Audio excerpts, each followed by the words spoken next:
Well, hello and welcome everybody to Flicker Effect. It is Monday, May 5th, 2025. I'm David Lotch. Joining me as always is Michelle Hillard. How's it going? I say as always, but you actually haven't been on the show as much lately. No, I've been a very random person lately. This is true. So, more as it should be, you're back here joining on Flicker Effect. Things are going to be a little different this week than a normal episode. If you're new to the show, here at Flicker Effect, we normally talk movies, TV, pop culture, all that good stuff. In this episode, kind of along those same lines, but we're going to be talking theme parks, more specifically Universal's Epic Universe, new park here in the Orlando area. We visited the park for the first time yesterday, and we have some thoughts. So we're going to chat. Before we get to it, though, wanted to welcome everybody watching us live on Twitch. We do stream all these episodes live on our Twitch channel, Flicker_Effect.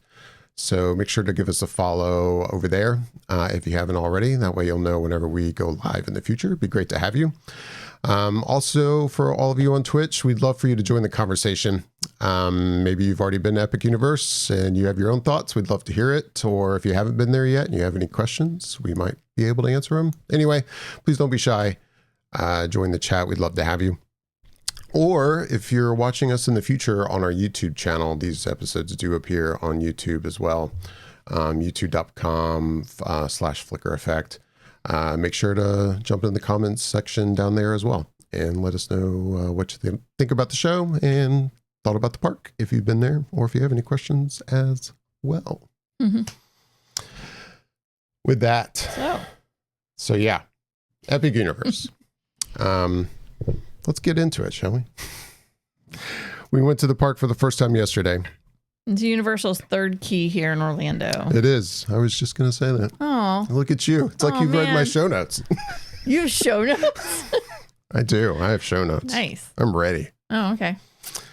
Oh, by the way, Morbid Arnie, thanks for the follow. I think you gave us a follow like right before we started streaming. So yeah. I just wanted to say hello. Welcome. All right. Yeah. Epic Universe is Universal's third park here in Orlando.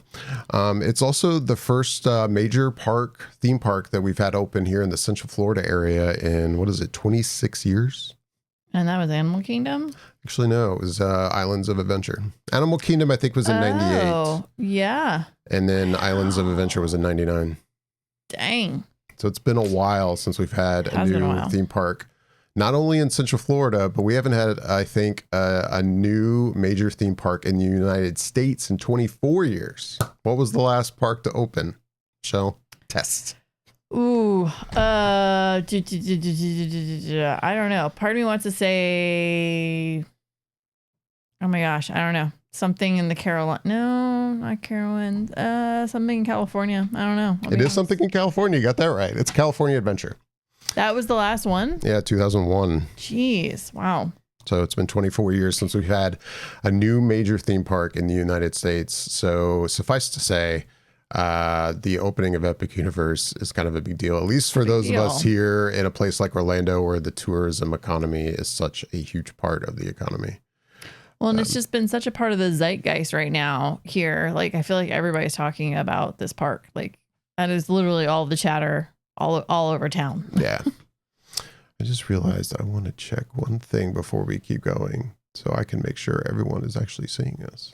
Do you want to make sure that we're actually like recording and that it's not so much recording or that we're not on mute or it's that I remembered when Bobby and I did a show last week and we realized how in the middle of the show that on Twitch everything was just black. Now Twitch was receiving, not to get too technical here, Twitch was receiving everything fine.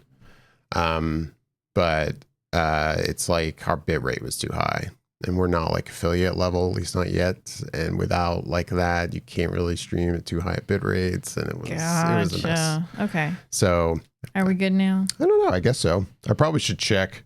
I'm going to check it out and make sure we're good. If anybody's on the chat, you can let us know. Can you see us? You can see us. We don't want to do this for nothing. Yeah, I don't want to waste our time or anyone else's time. I don't want people to be just going like, what the heck, man? I can't see anything. And This and looks then, terrible. an hour later from now, you and I be like, well, that was a waste of time. a waste. So, Yeah. no. Michelle's going to keep vamping while I look this up. I'm going to keep vamping? Oh, my goodness. We do look okay. I see us. Well, you see us? That's good. I do. I like that we're visual. All right. Anyway, crisis averted. So 24 years, huh? So it's been 24 years since the new park. So it's been a big deal. And the funny thing is the park's not even officially open yet, for those of you who don't know. So true. The park feels like, for those of us who live here in Orlando, it feels like it's been open for 2 months, because I think that's about how long they've been doing previews of various degrees.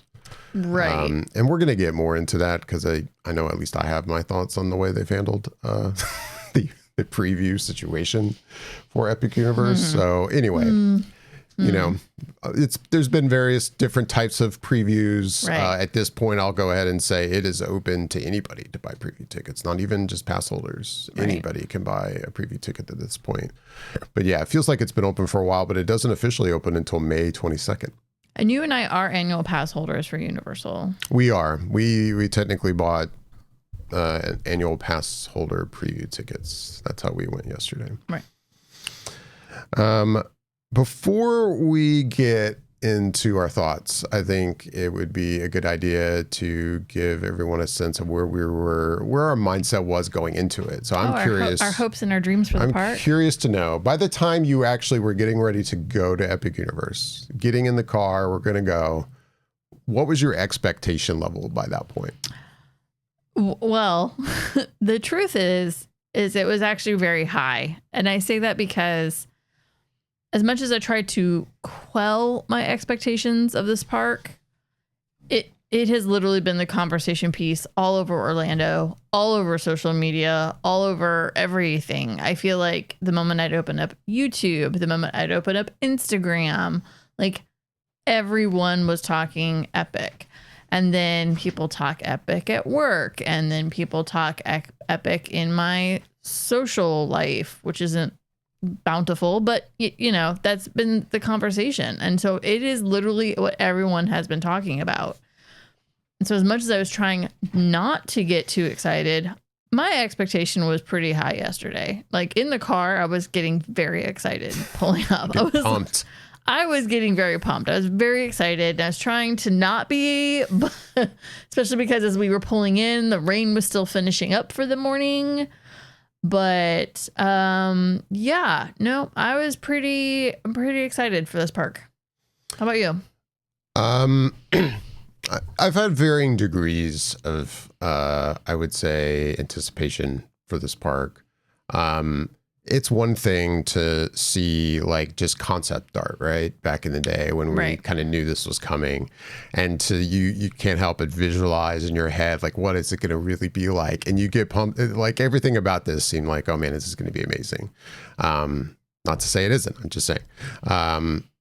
But yeah, like I said, we've had previews now for a while. At first, they were the kind of previews where team members that work for Universal were going and not able to shoot photos or video. Nothing was being shared. Eventually, a media day happened. And then the floodgates opened. All the content creators were there that were shooting vlogs and taking photos and showing the world everything. And now, ever since, everyone's been able to share everything. So I would say by the time we were going, I was still very excited, to be clear, but I think I honestly had brought my expectations down to realistic levels. That's good. Compared to where they were at times. Gotcha. So yeah, that's where I was by the time we went into the park. What was your like number one looking forward to thing? Probably Dark Universe still.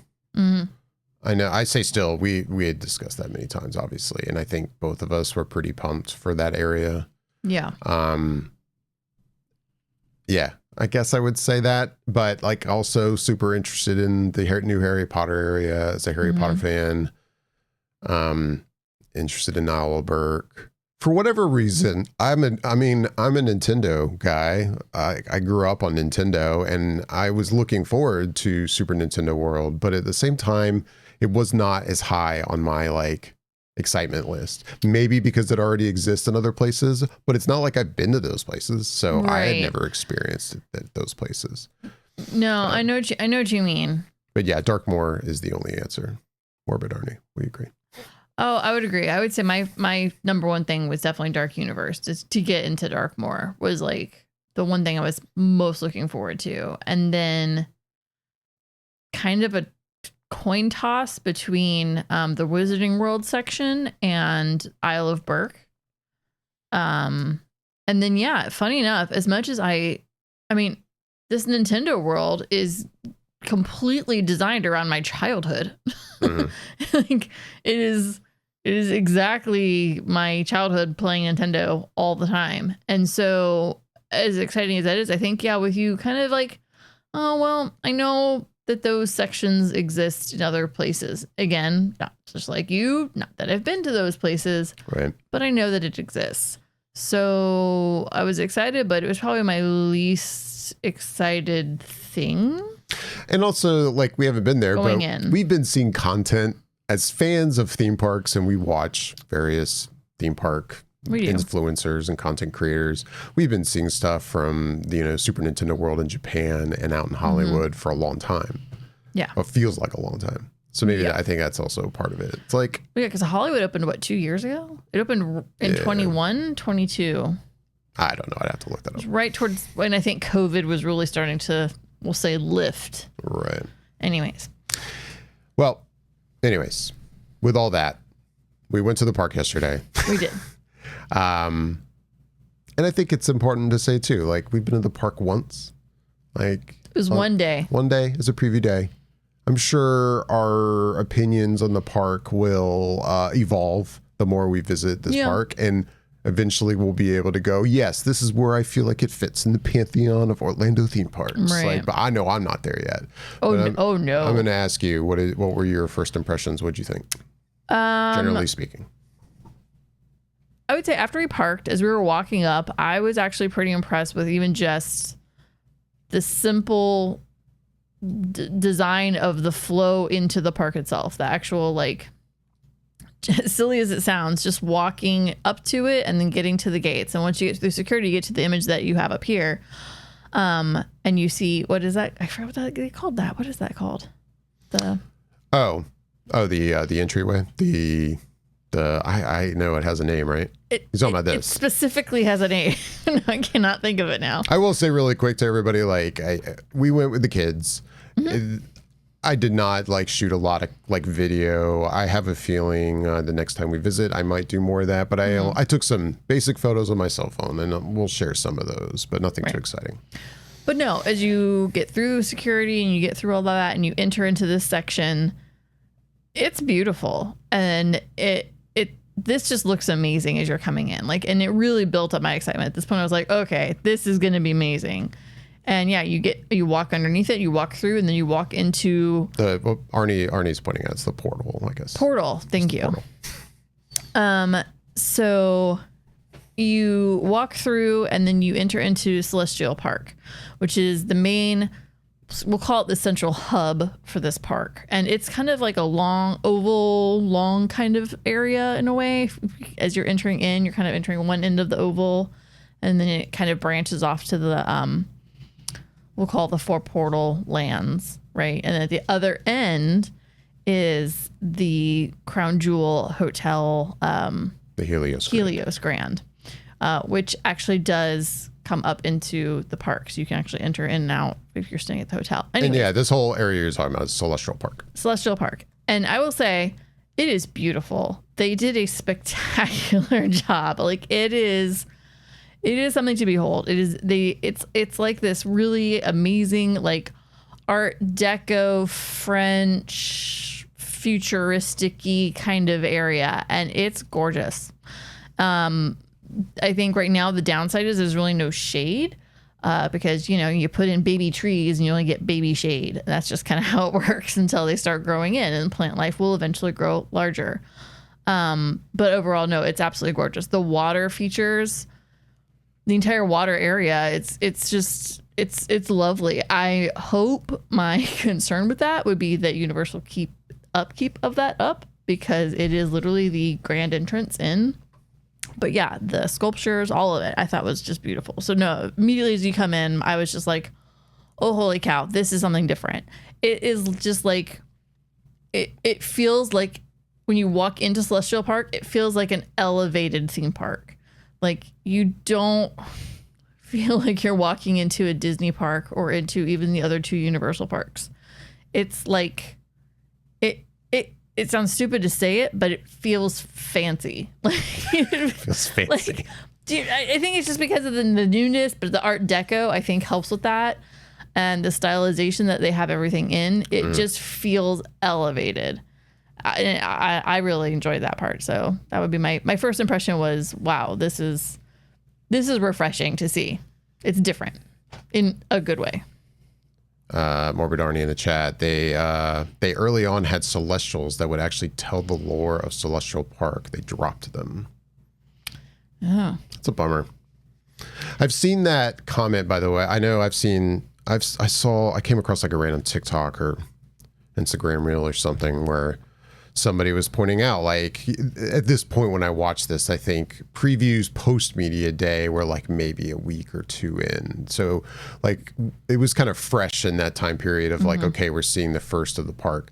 And a lot of that content, indeed, I was seeing was people interacting with the various like entertainment talent in the park.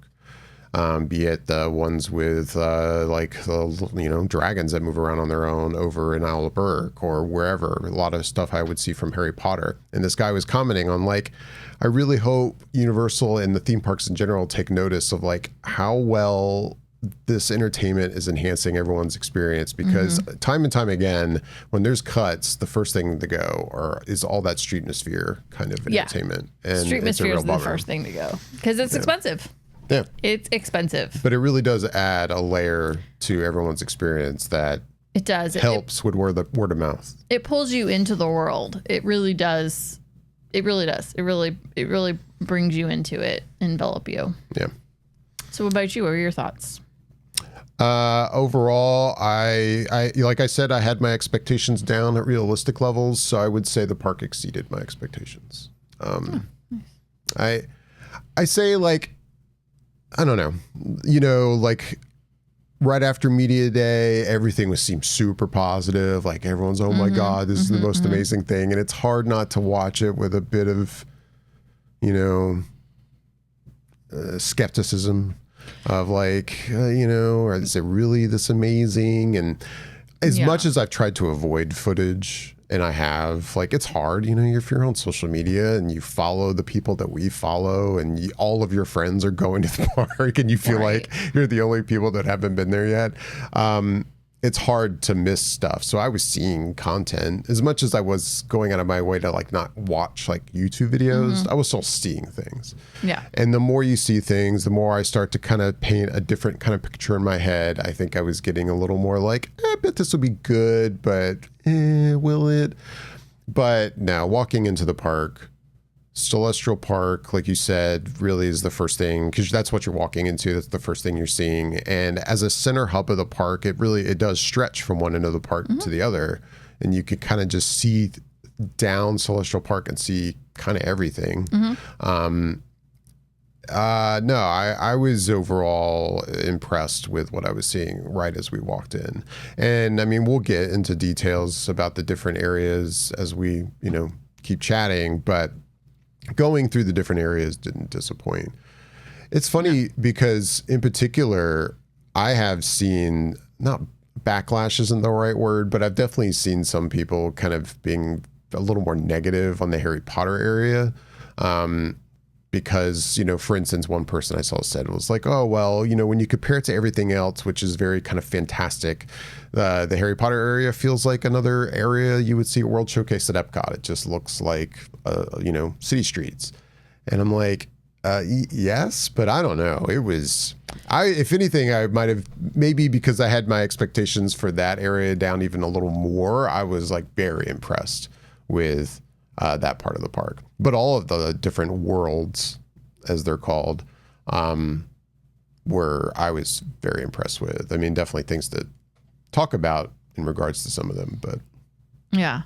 Arnie's saying it's actually a park. They're seating around the fountains. Yeah. Like the Celestial Park really is, it's a hangout area, and it's a nice hangout area.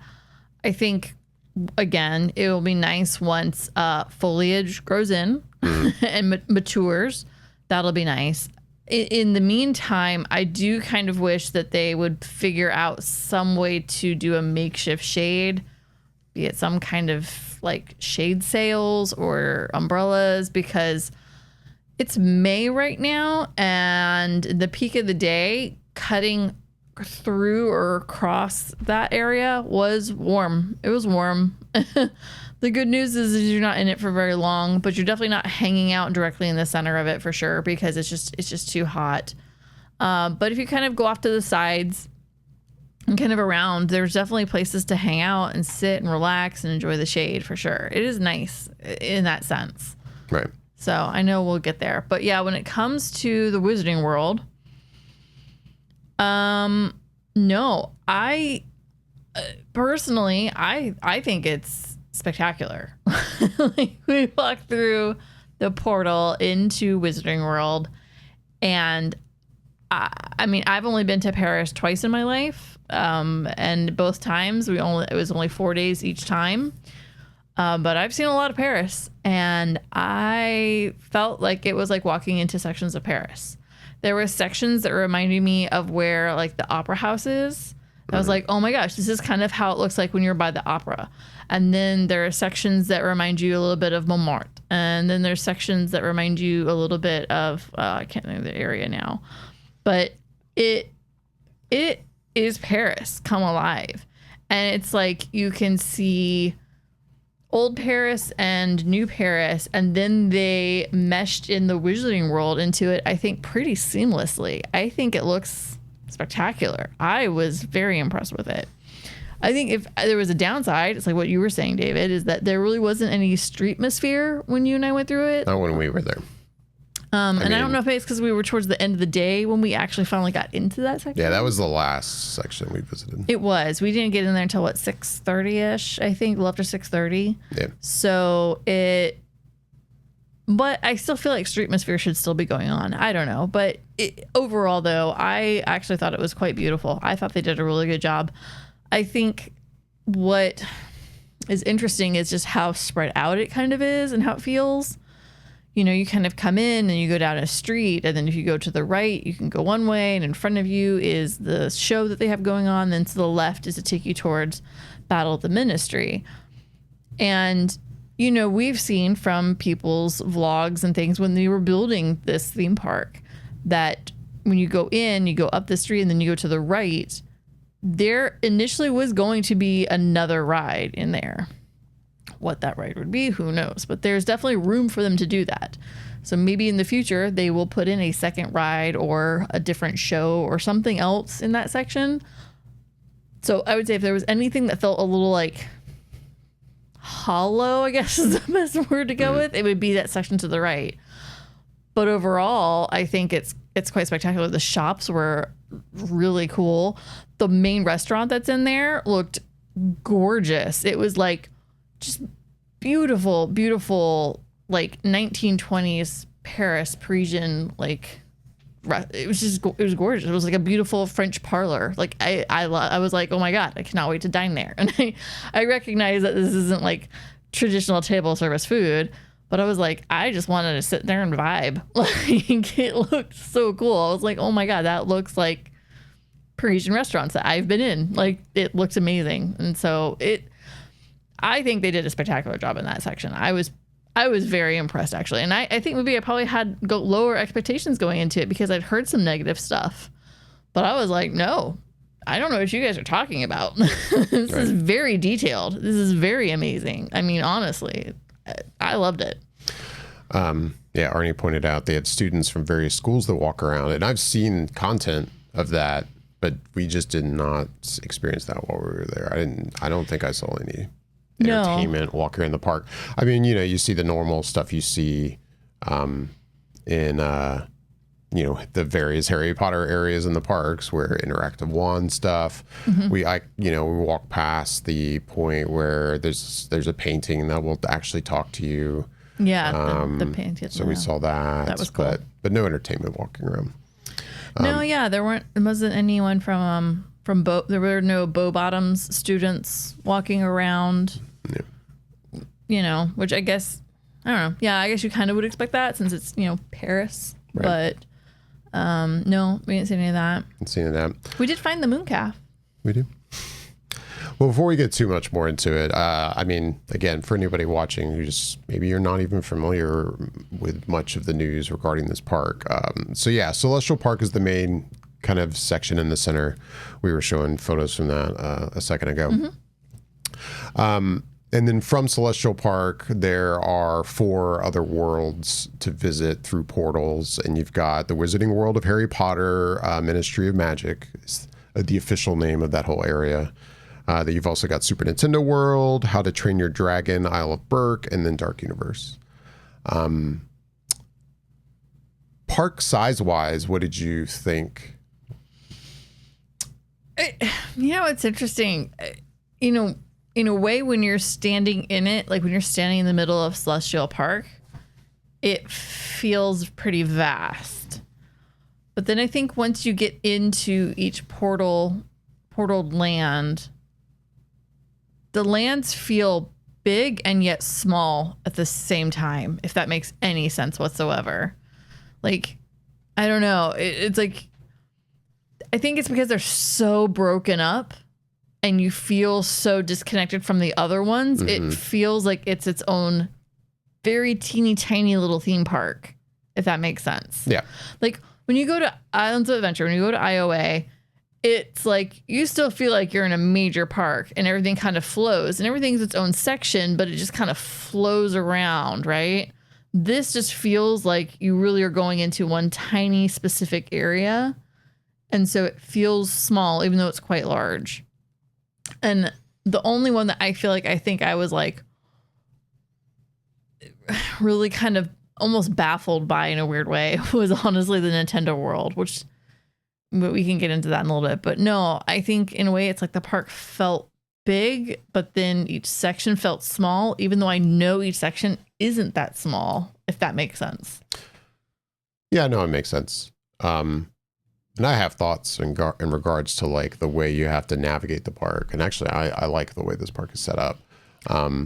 But I just found myself trying to imagine. I'm terrible at judging like size of things. Like just looking at the park, it's not like I walked in the park and I was like, this is the same size as this park, or every park is laid out differently. I think I find that makes it harder to kind of tell how it compares. I tried to dig around today, like the legitimate size of this park. Apparently this park is 110 acres, which is basically almost the same exact size of Islands of Adventure and Universal Studios Florida. Like I think IOA is 110 and Universal is 108. And then for future, other references, like Magic Kingdom is 107 acres apparently. Epcot, of course, is much bigger, 305 acres. Yeah, it's the biggest one. Technically, Animal Kingdom is the biggest. Oh, okay, yes. Technically, Animal Kingdom is the biggest. Yeah, which is always weird because I'm like, well, but the actual areas you can walk around actual guest area of Animal Kingdom is not. But yeah, Animal Kingdom comes in at like 500 and something acres. It's because it's got to store all these animal areas. But anyway, also, kind of for reference as we chat, we're going to talk about all these in detail, but it's not like we wrote everything. We did not write everything. There are stories for all of those. Oh, yeah, there's definitely stories to be told. Before we get too much more into it, Arnie, you asked if we saw the owner of the wand shop. No, we'll get into the time that we had in Harry Potter. Not a ton, but no, we unfortunately didn't make it into the wand shop. But yeah, what did we ride? I rode Fire Drill. You did not ride Fire Drill, which is the water ride. So the first area we went to was Isle of Berk. Isle of Berk. Yeah. And I'll be honest, I got a little emotional. I did not notice. What? Well, I understand. Isle of Burke. Yeah. No, I mean, I love these movies. I think you're even more familiar with these movies than I am, but I think these movies are great. And walking around Isle of Burke, it'll be the first thing I wish we could have spent more time in. Yes. I mean, there's a lot of that, like in general with this park, but no, Isle of Burke was pretty impressive. And we had kind of a relatively quick walkthrough of it. And unfortunately, we never made it back. We went in, this was the first world we walked into. And early on, I was already telling, I could tell wait times were going to be a thing. And I'm like, oh, Fire Drill's got a 5-minute wait. And I could tell my daughter wanted to ride it. Oh, she just wanted to jump on the first thing she could possibly get on. Oh, of course. She could not have cared less what ride. And I'm like, if I'm let's go on a ride. If I'm gonna ride a water ride, this is what it looks like. If you can see that photo, it's the photo. There's a lot happening in that photo, so it's kind of hard to tell things apart. But I'm like, if I'm gonna ride a water ride, I'm gonna do it first thing. That way, I can at least kind of dry the rest of the day. And they had those like stand-in dryers you see at some parks. They have them outside the Jurassic Park ride in Islands of Adventure. Yeah. I had used, I think the only time I'd ever used one of those was at the Legoland. Oh, really? Those, yeah. But anyway, we rode that. We did get pretty wet. No. It was funny because I watched you guys go in, and as I was watching you guys go down the walkway to go in, I saw people coming out, and people were not just wet or slightly soaked. They were drenched through. I was like, oh, geez, you guys are doing this right out the gate. I was like, all right, more power to you, because each boat has its own squirt gun system, but really everybody's just squirting the other boats as they kind of wind their way through, because you can kind of shoot over to each other, even though there are targets. Watching this as a person that was just watching it from above, I was like, oh, wow, yeah, no, you guys are going to be completely soaked through. So yeah, we did that first, and then after that, we kind of finished a quick walkthrough of Isle of Burke, and then we moved on. And unfortunately, we never made it back. But Hiccup's Wing Gliders wasn't running, and that would have been that wasn't running at the time. I don't. By the way, we went kid coaster, but it's kind of the family friendly coaster. We went into the park right after a storm passed through. And we lucked out in that regard. Like leading up to this, you buy tickets and you got to buy tickets for a particular day. And then of course, I mean, this is the universe. It hates me. I pick the date we pick. And then as the week progresses, I'm like, yep, of course. The forecast is totally saying that Sunday it's going to rain.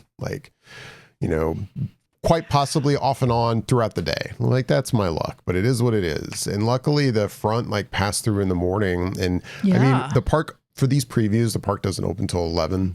And I think it almost exactly stopped at 11 o'clock. It was pretty impressive. It really did. We literally pulled up, parked, and then we sat for I think 3 whole minutes, and it just kept going, and then it was just done. By the time we got out of the car and started walking in, it stopped raining right then. It was awesome timing. But as you can see in some of these early photos that I've shown, everything's kind of still wet. And I don't know if that had something to do with why the one ride was down.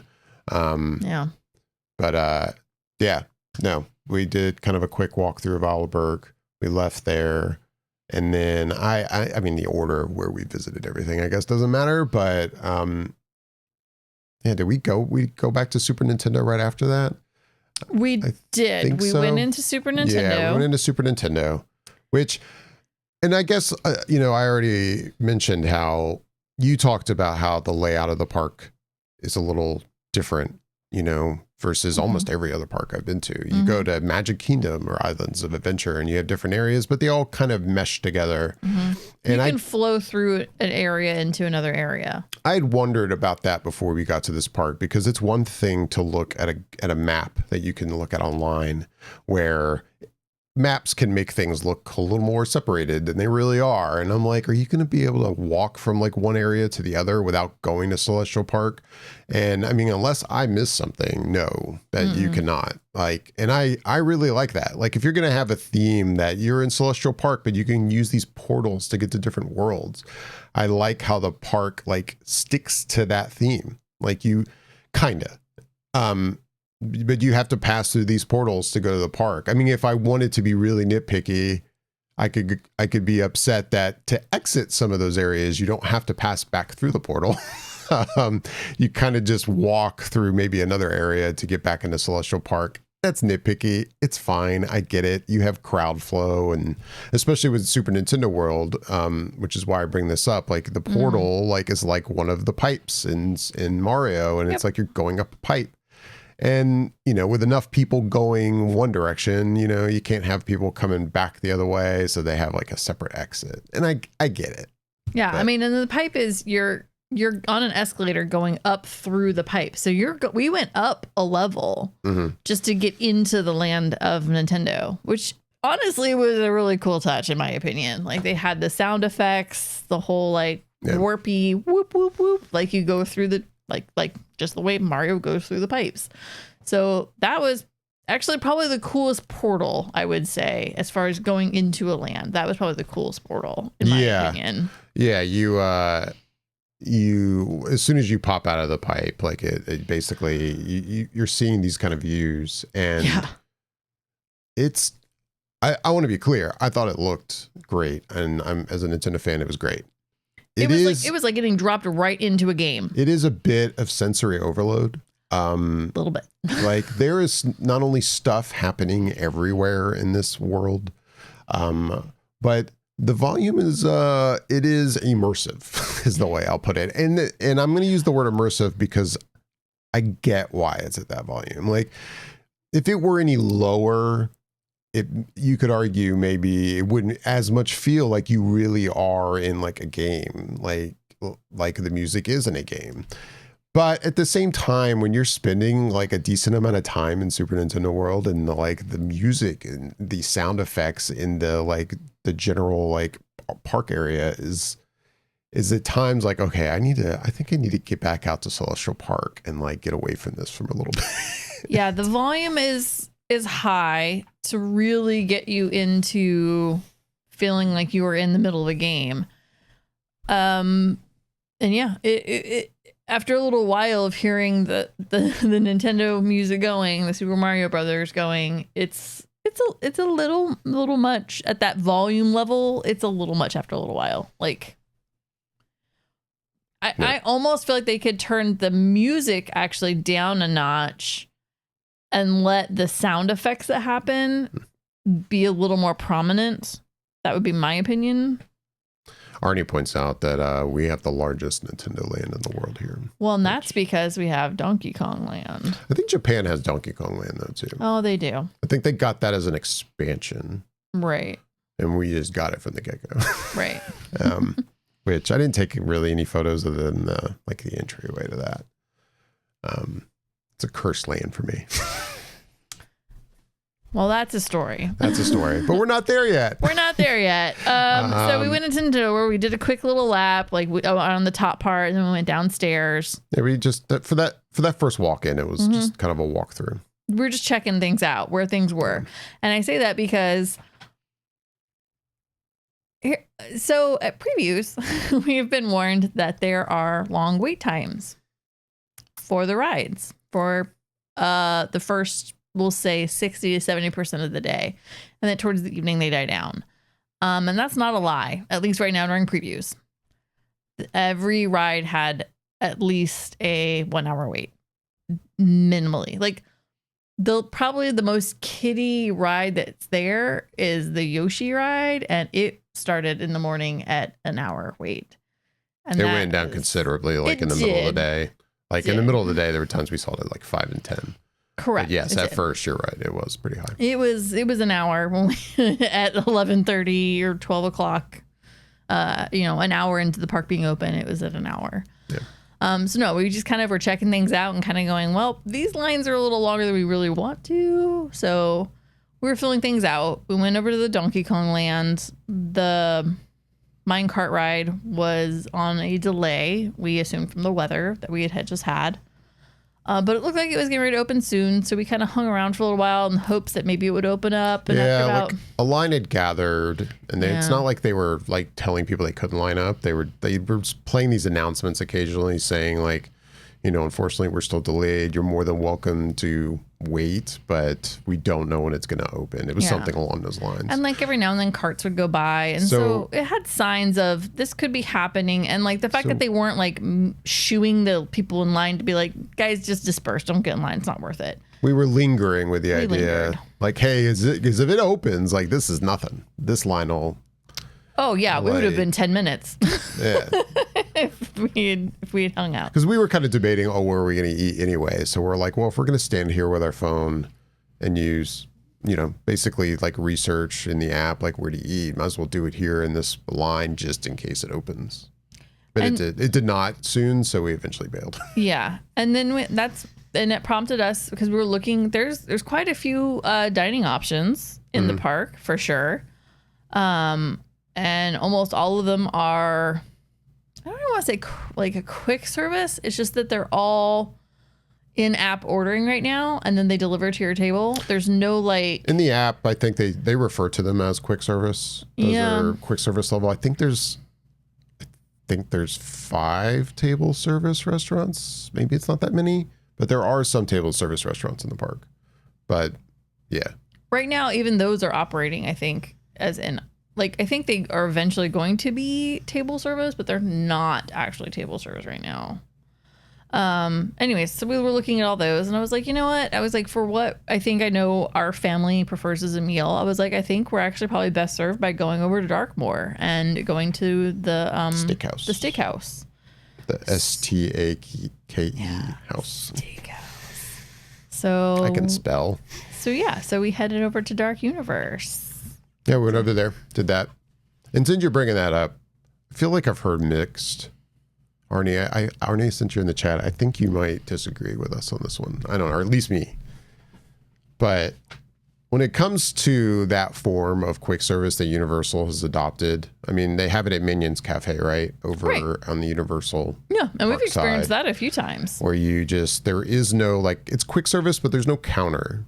For those not familiar, don't go to parks much. Yeah, like Universal has definitely adopted this setup where there's no counter that you walk up to and order from and then go find a table. Right. You go find a table and there's usually a QR code, or you just go in the app and find the restaurant and you order from your table, and you put in your table number, and if you have an annual pass discount, you get your discount in the app, and then they bring the food to your table. Mm-hmm. I guess so far I've had good experiences with that, so I'm quite a fan of this system.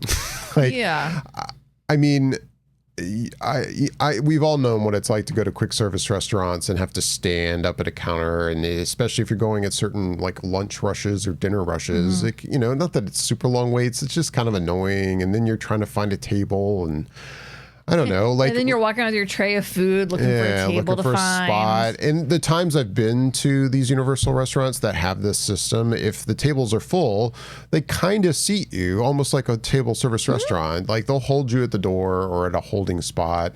And once a table opens up, okay, here's a table for you. And then do everything on your own. And I'm a fan of that setup. Yeah, because you can even order your food and have it ordered. And then once you get there, get a table, and then you could put in, we've arrived at table blah, blah, blah. Please prep the food. And then they'll start making the food. So you can order your stuff in advance if you even wanted to. I think overall, I like this experience. I still have some issues with the app. I feel like there's a lot of times, like maybe I want to try to, maybe not substitute, but maybe I want to be like, I don't want this on my food. They don't give a lot of options for not wanting things on your food for putting things on the side. Yeah, we experienced that.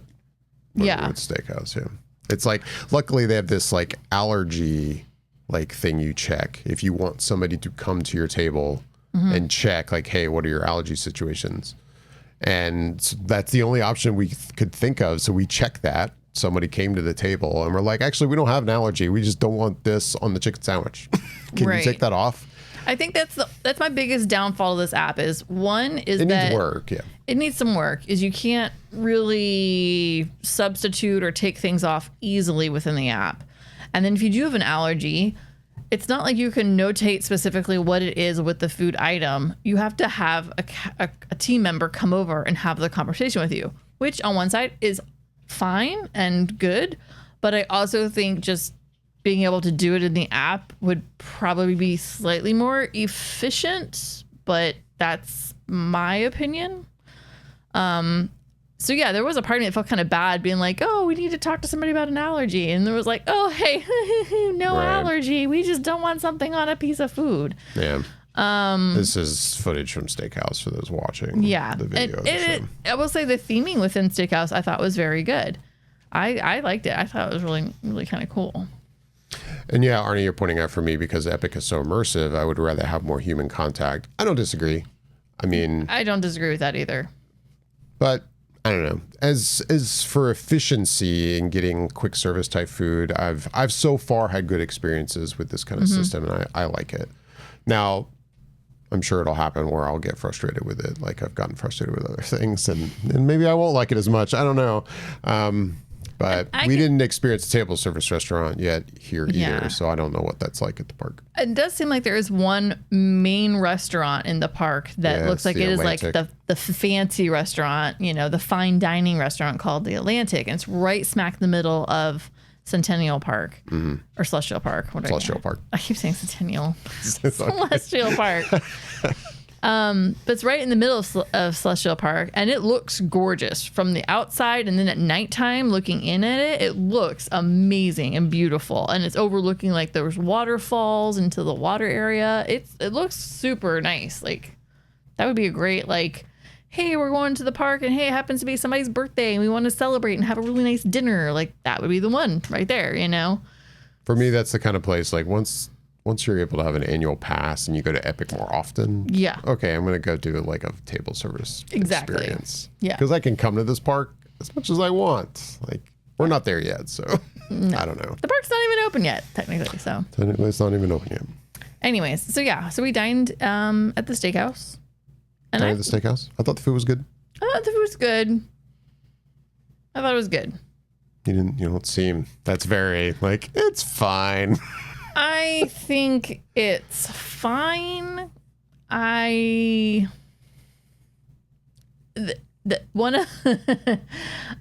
kind of goes into one of my nitpick things, which is the cost at Epic as a whole of food, right? Merch, anything. The food's fine. I'm not looking for food at a theme park to wow me or surprise me or knock my socks off. I just want something that's going to taste pretty good. And the food tasted good. If anything, and this obviously is a perspective I have because you are a dad and we take children with us.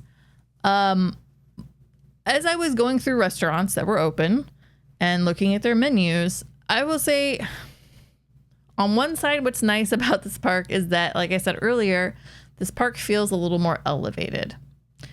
And they give you food options that are slightly more, we'll say elevated. Taste-wise is debatable, but the idea of the food is elevated, right? There's not a lot of kid-friendly options.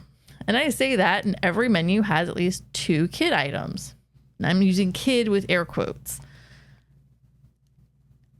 A lot of kids, and I will say a lot of American kids, they want chicken tenders, they want a sandwich, a burger, they want a basic chicken sandwich, or just mac and cheese, and they want mac and cheese, or grilled cheese, or a spaghetti plate.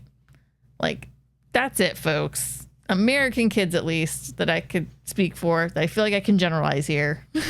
At least Americanish kids. Most of them want pretty basic kid food. The downside is, for parents, it's oh, this is the food we're already making at home, and I got to pay money for the same food I can make at home. But overall, when you get to the theme park, you just want your kid to eat the food. You just want them to eat food. And when you have kind of not those options for kids, I can see where that could be quite kind of a challenge. I didn't even see where they had Uncrustables as an option. And I feel like these are going to cause issues for families, in my opinion. And luckily David's kids are growing up. they're a little more open to food. But I could see where if you have younger kids, this is going to be a challenge for you. Yeah, I mean, I don't know. It sounds like I think you look through the app at the various options more than I did.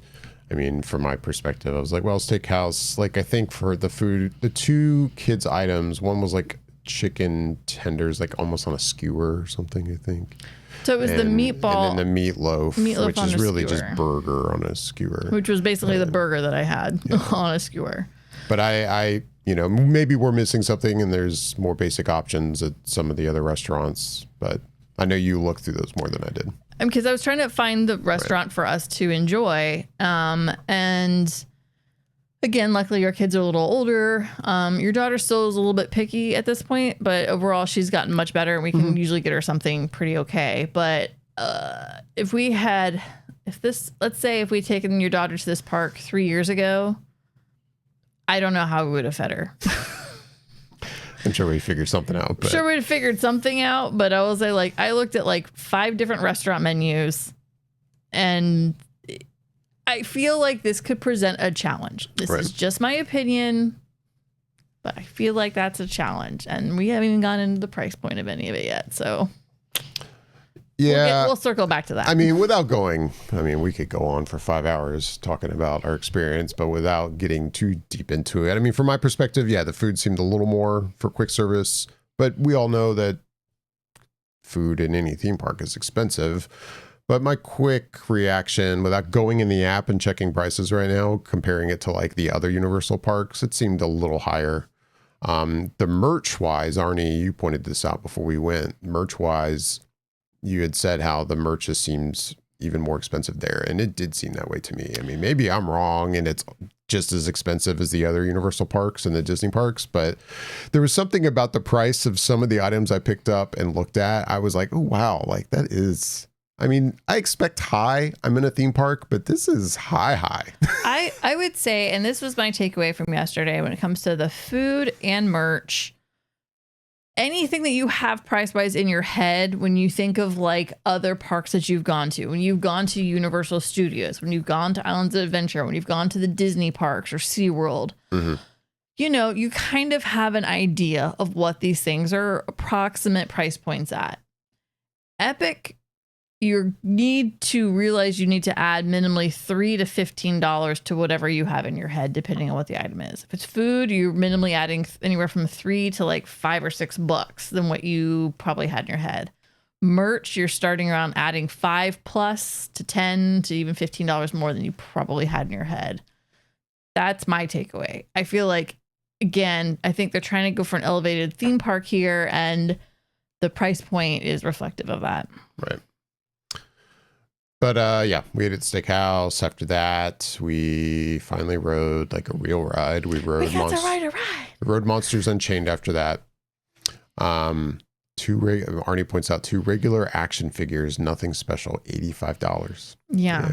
That's a lot. Box set. Yeah.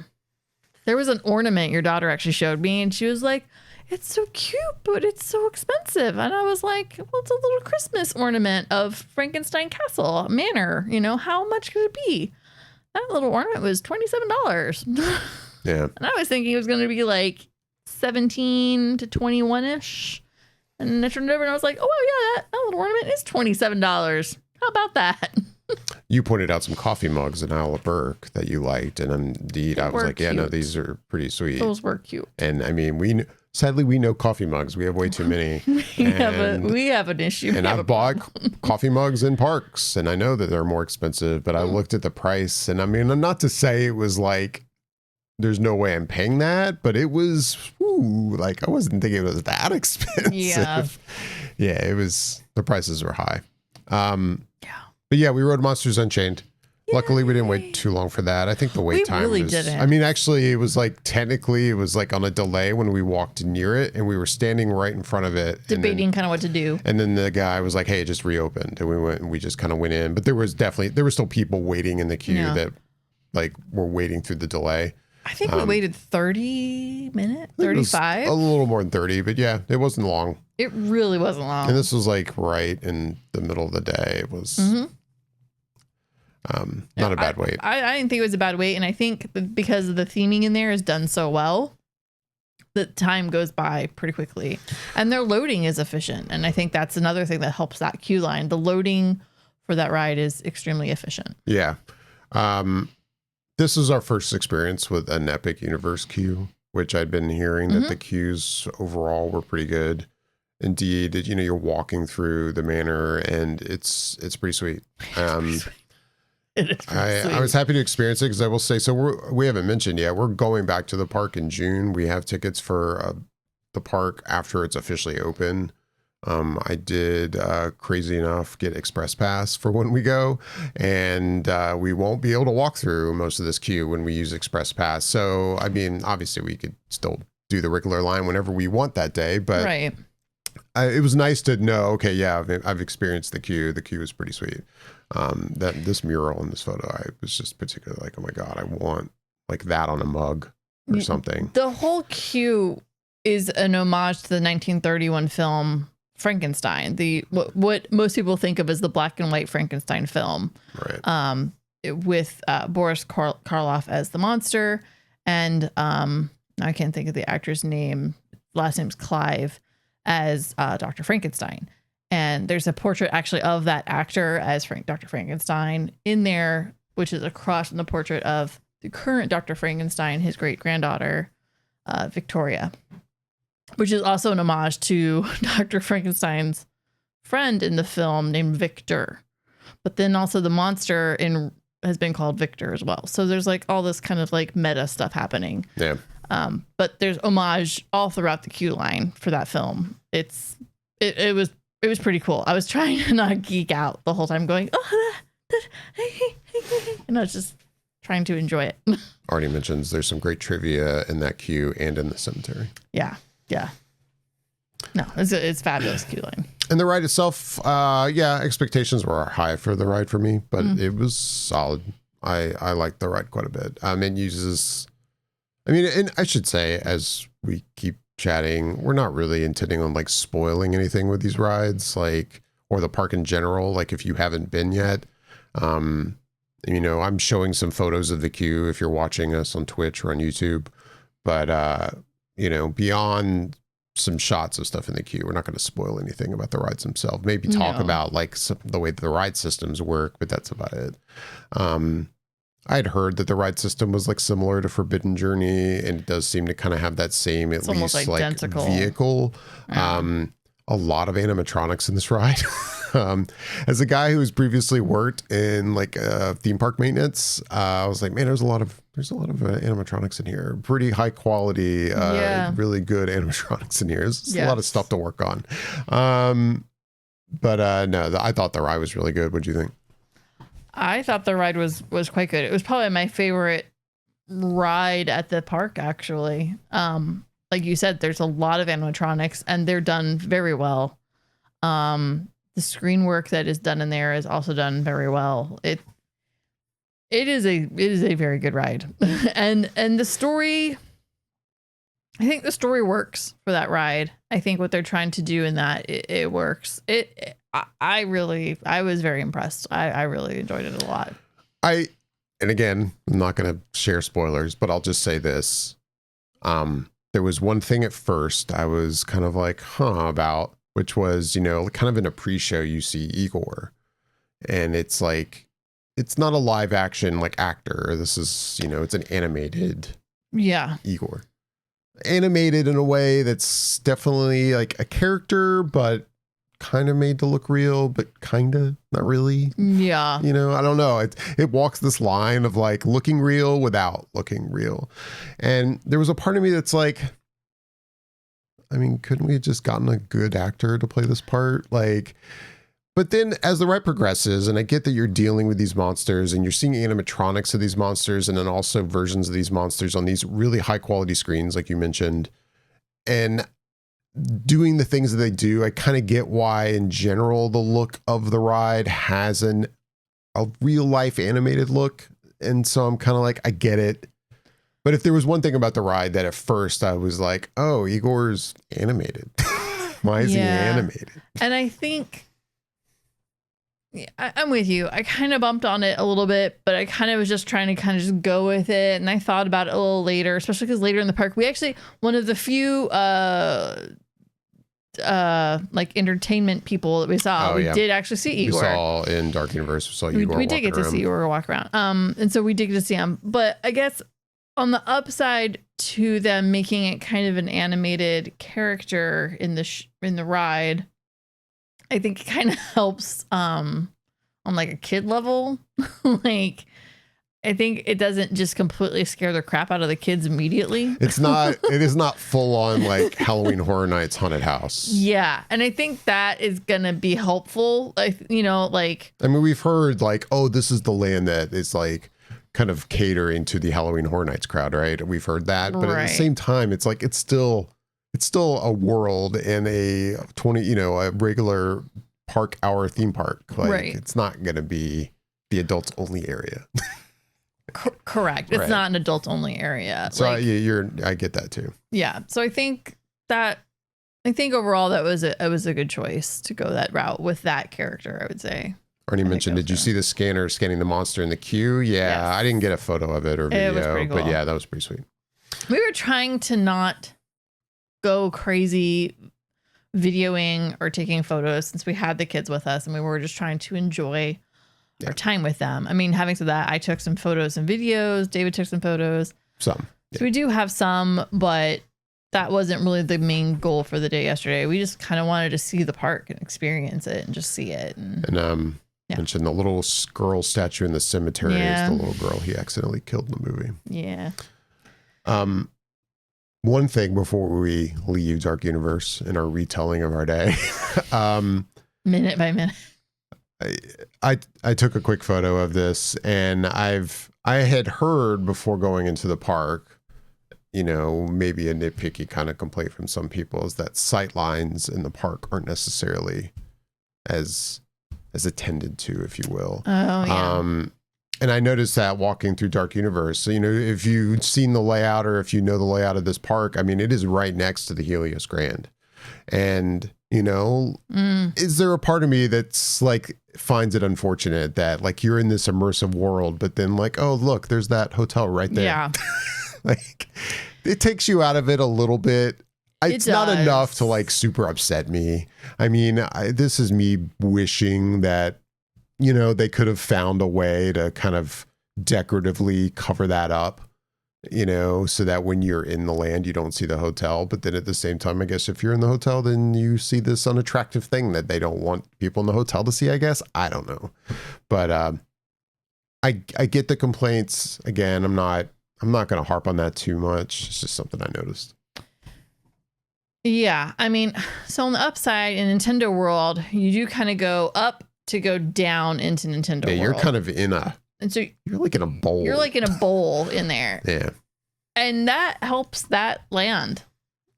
In my opinion, that helps that land. I found that to be the case too. I think in Harry Potter, I looked around in particular, thinking about it when we were in Harry Potter, and I couldn't find things outside of the land. That's because they built Harry Potter up. Yeah. Like the buildings are tall for theme park buildings. Those are tall. They are tall. Yes. And so you feel enveloped there. And I would say I wasn't paying attention to the sightlines when we were in Aloe Burke, but I think because it's kind of far enough away from things, you don't see a lot. And I think your focus is really, there's like a mountain that comes out and you're kind of looking that direction, which is away from, say, like the Helios Grand.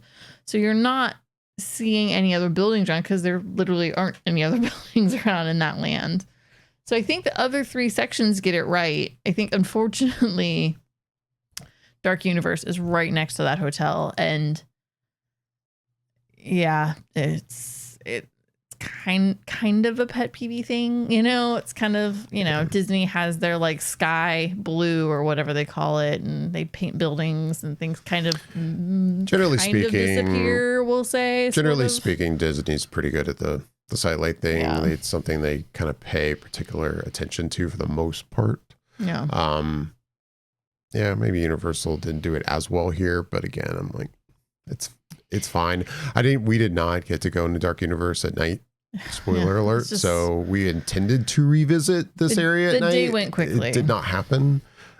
So we didn't get to see what it was like yet at night, but during the day, my quick experience seeing that was like, oh yeah, there's an example of the sightline thing I've heard about. But overall, I thought that section was done really well. No, I thought so too. Overall, outside of that, I think that it was done well. I think it was interesting seeing how much like the roller coaster for Curse of the Werewolf really kind of comes into the land. Honestly, that was actually kind of surprising. But I can see that coaster at night going through that area would be really cool.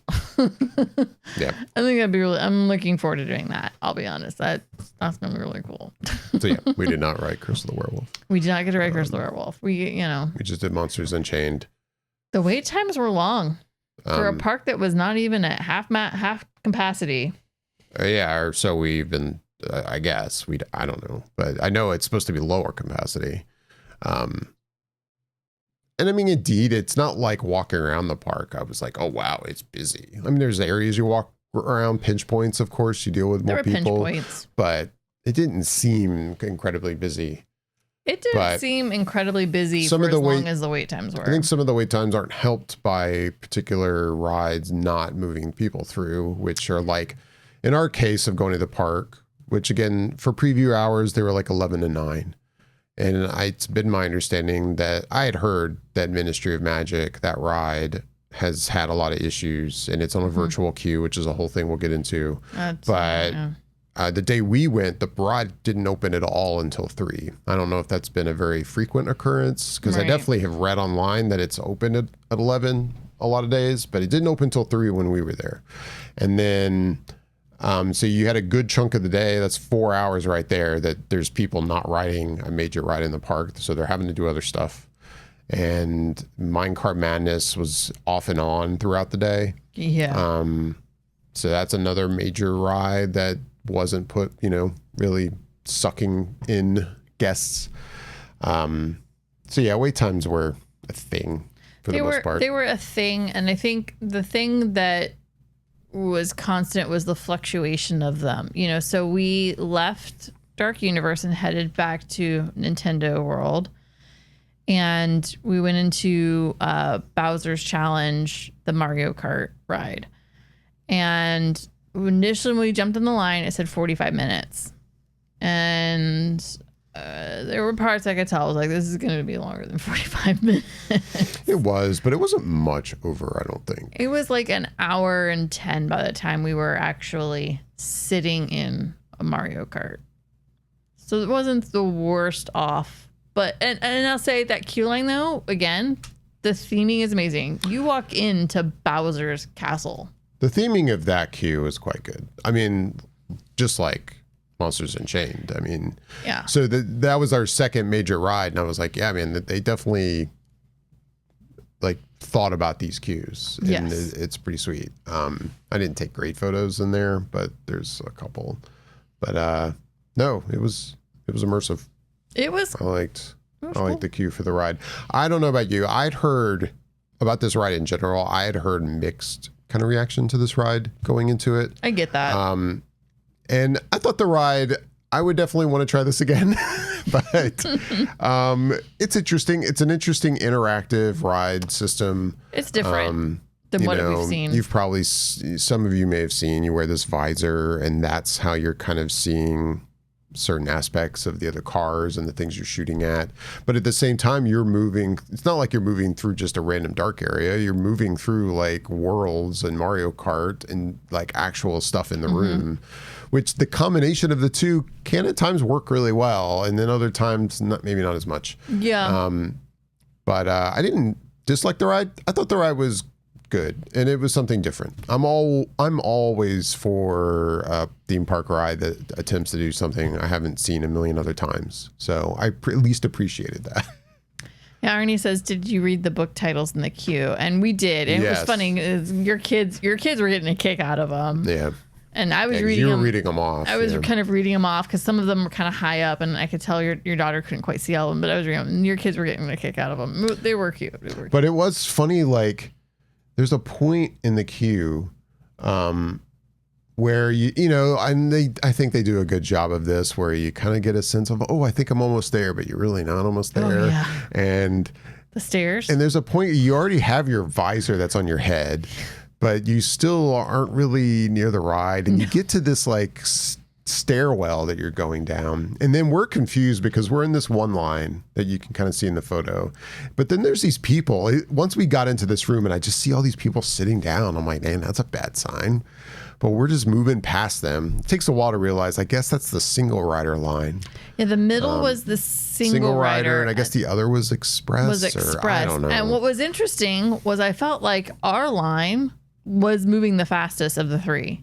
Yeah, it was weird. Which was weird. I'm not mad at it. I wasn't mad at it. I could see the look of the faces of some of these people. I'm like, sorry, we're just walking right past you. But maybe you shouldn't have done single rider. We were blazing past people. I almost at one point thought maybe that one dude put us into the queue for the fast pass people, and like he swapped us because he was super nice. And so at one point I was like, did he swap us? Because all of a sudden we were just I was like, hey, for the regular queue line, we're going by these other lines very quickly. Yeah, I don't know, because I felt like actually it was before this moment when I think you actually mix with the express pass people. Mm-hmm. So at this point it shouldn't have been separated, but correct. I know there, before you get to the stairwell, like you mentioned, there's a point where there's a team member that kind of tells you which one to go in. But I do think that middle one might have been single rider. The middle was definitely a single rider because of that way that they were using it to fill us in later. Us in the other outside lane, I think, were just normal lanes, but I don't know. Yeah. It was interesting. But the ride, I liked the ride, but I didn't love the ride. I enjoyed it. I'm with you. It's new. It's different. It's not, you're not putting on 3D glasses on your face. I will agree. I think getting the visor kind of where you do is a little early to me, but whatever. It's different. One thing I was going to say, like there's a point right after you get the visor to put on your head where you go into this room where it feels like they shut the doors and it's the typical theme park. Okay, I'm going to get some information, or there's going to be some bit of entertainment or something. But the weird thing is there's screens in one part of the room, but there's never like anything to go, hey, pay attention now. Like, I think as a theme park, a longtime theme park guest, I'm used to the routine of, okay, the door's shut, and now there's going to be some like narration or something. Yes. There was no narration. There was no narration. It's just, there was a moment where my brain is just thinking about stuff, and I start to realize, oh wait, I think I'm supposed to be paying attention to this. And no one has really told me to pay attention to this. Nobody was really paying attention. And then at one point as we're leaving that room, I looked at your kids and I was like, okay, remember you have to do this to shoot the turtles. And they were like, yeah. And it's funny, as we're riding the ride, I was like, you guys are not shooting turtles out. I was like, you guys were not paying attention. I could tell. But that was one thing I felt like, I think you need to add something to that room to kind of get people's attention, to be like, okay, this is informational stuff. Look at this. Pay attention. Yeah, it was just the music and then just the screens going through it. And I was like, nobody's really paying attention to this. Yeah. I think my other thing that I think will be interesting to see the future of this ride is, and I don't know how they handle it. They obviously figured something out, but any persons maybe with like sensory disabilities, how they feel about wearing something on their head. Like, it's not as simple as just putting on glasses. Like, it is a full head device. Like, it's got a little bit of weight to it, you know? And I was kind of thinking, I was like, how are they going to do a workaround for guests that have kind of sensory issues or disabilities? Like, how's that going to play into things? Or do they just opt out of it? I mean, I don't know. Like, I feel like that would be very not fair. But no, it's interesting. I'm not... yeah, it was just interesting. It was interesting. So yeah, we left that ride. I think it was after that ride that I tried what was that concoction? Oh, your banana split from Donkey Kong Land, from Kong Country. This mug right here. Yeah. It was the banana float something. It had caramel popcorn pieces on it. Yeah, I liked it. It wasn't the best. Amazing. Like if I were going to give this like a rating, I'm not saying I would rate this thing super high, but it was stupid expensive like everything else. But I was like, $20. this is going to be my splurge dessert item for the day because I'd seen people eating it earlier, and I do particularly like banana flavored things. So I'm like, I'm going to try this out. It was fine. Imogen or like my daughter really wanted the mug, so it worked out. Anyway, tried that. The ride not so much, but that worked out fine. And then there's the ride. And I'm going to take some time here. I'm going to talk. Oh, we're taking time here. Talk This to is all where of we're you taking time about issues with this park at times. No, this is a tough subject because I don't know how to feel about it. I can see the arguments everywhere, and I don't even know how to put my thoughts into words necessarily.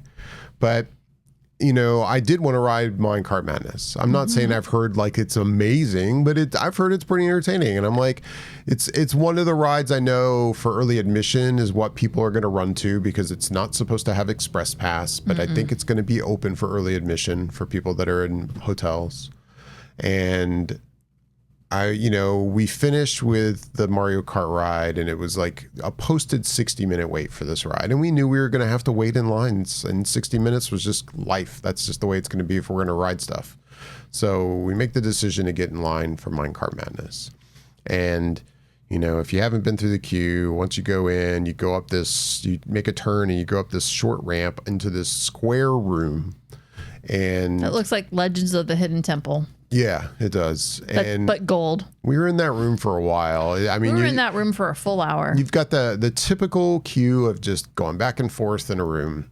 And the funny thing about our experience with this ride is that we've been talking about how good the queues are, but then this queue was whatever.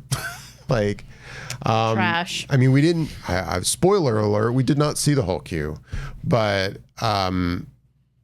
you know, from the parts we saw, which is, I feel like a decent amount of the queue, it was whatever. It was fine, but it's, you know, it's open air to the outside. It's not like you're inside rooms that are air conditioned, Right. you know, so I don't know what it'll be like in there when it gets really hot, but, it was whatever. And it was, of all the queues to be stuck in, this was not the queue. This was not the queue to be stuck in. But anyway, it's taken a while. And there's even a point early on in that room when I realized, hey, there's somebody I know on the farther end of this room. So far ahead of us, but he's in this room. And I get his attention via, you know, messaging on our phones. And so at this point, we're talking to each other via Messenger. And He's our Eagle Scout at this point. there was a point, and I really didn't talk to you guys about it. Like you get to this point in the queue when, what is the name of that animatronic you said? It's like Grumpy Cranky Kong. Cranky Kong. I'm not familiar with that, so I don't. Yeah, somebody didn't play Donkey Kong. I played some, but not much. And at this point, I'm thinking, man, he must be on the ride by now. He must be off the ride. Oh, yeah. And I text him and he's like, oh, no, we're not there yet, but I see the cards. And I'm thinking, are you effing kidding me? He's like, oh, yeah, there's a whole hallway. And we get to this hallway, which I have a photo of. And this is right, you know, the other end of this hallway is where that Cranky Kong is. But we get to this hallway. We make it about halfway down this hallway, almost. We got to where those vines are. And it's this point when...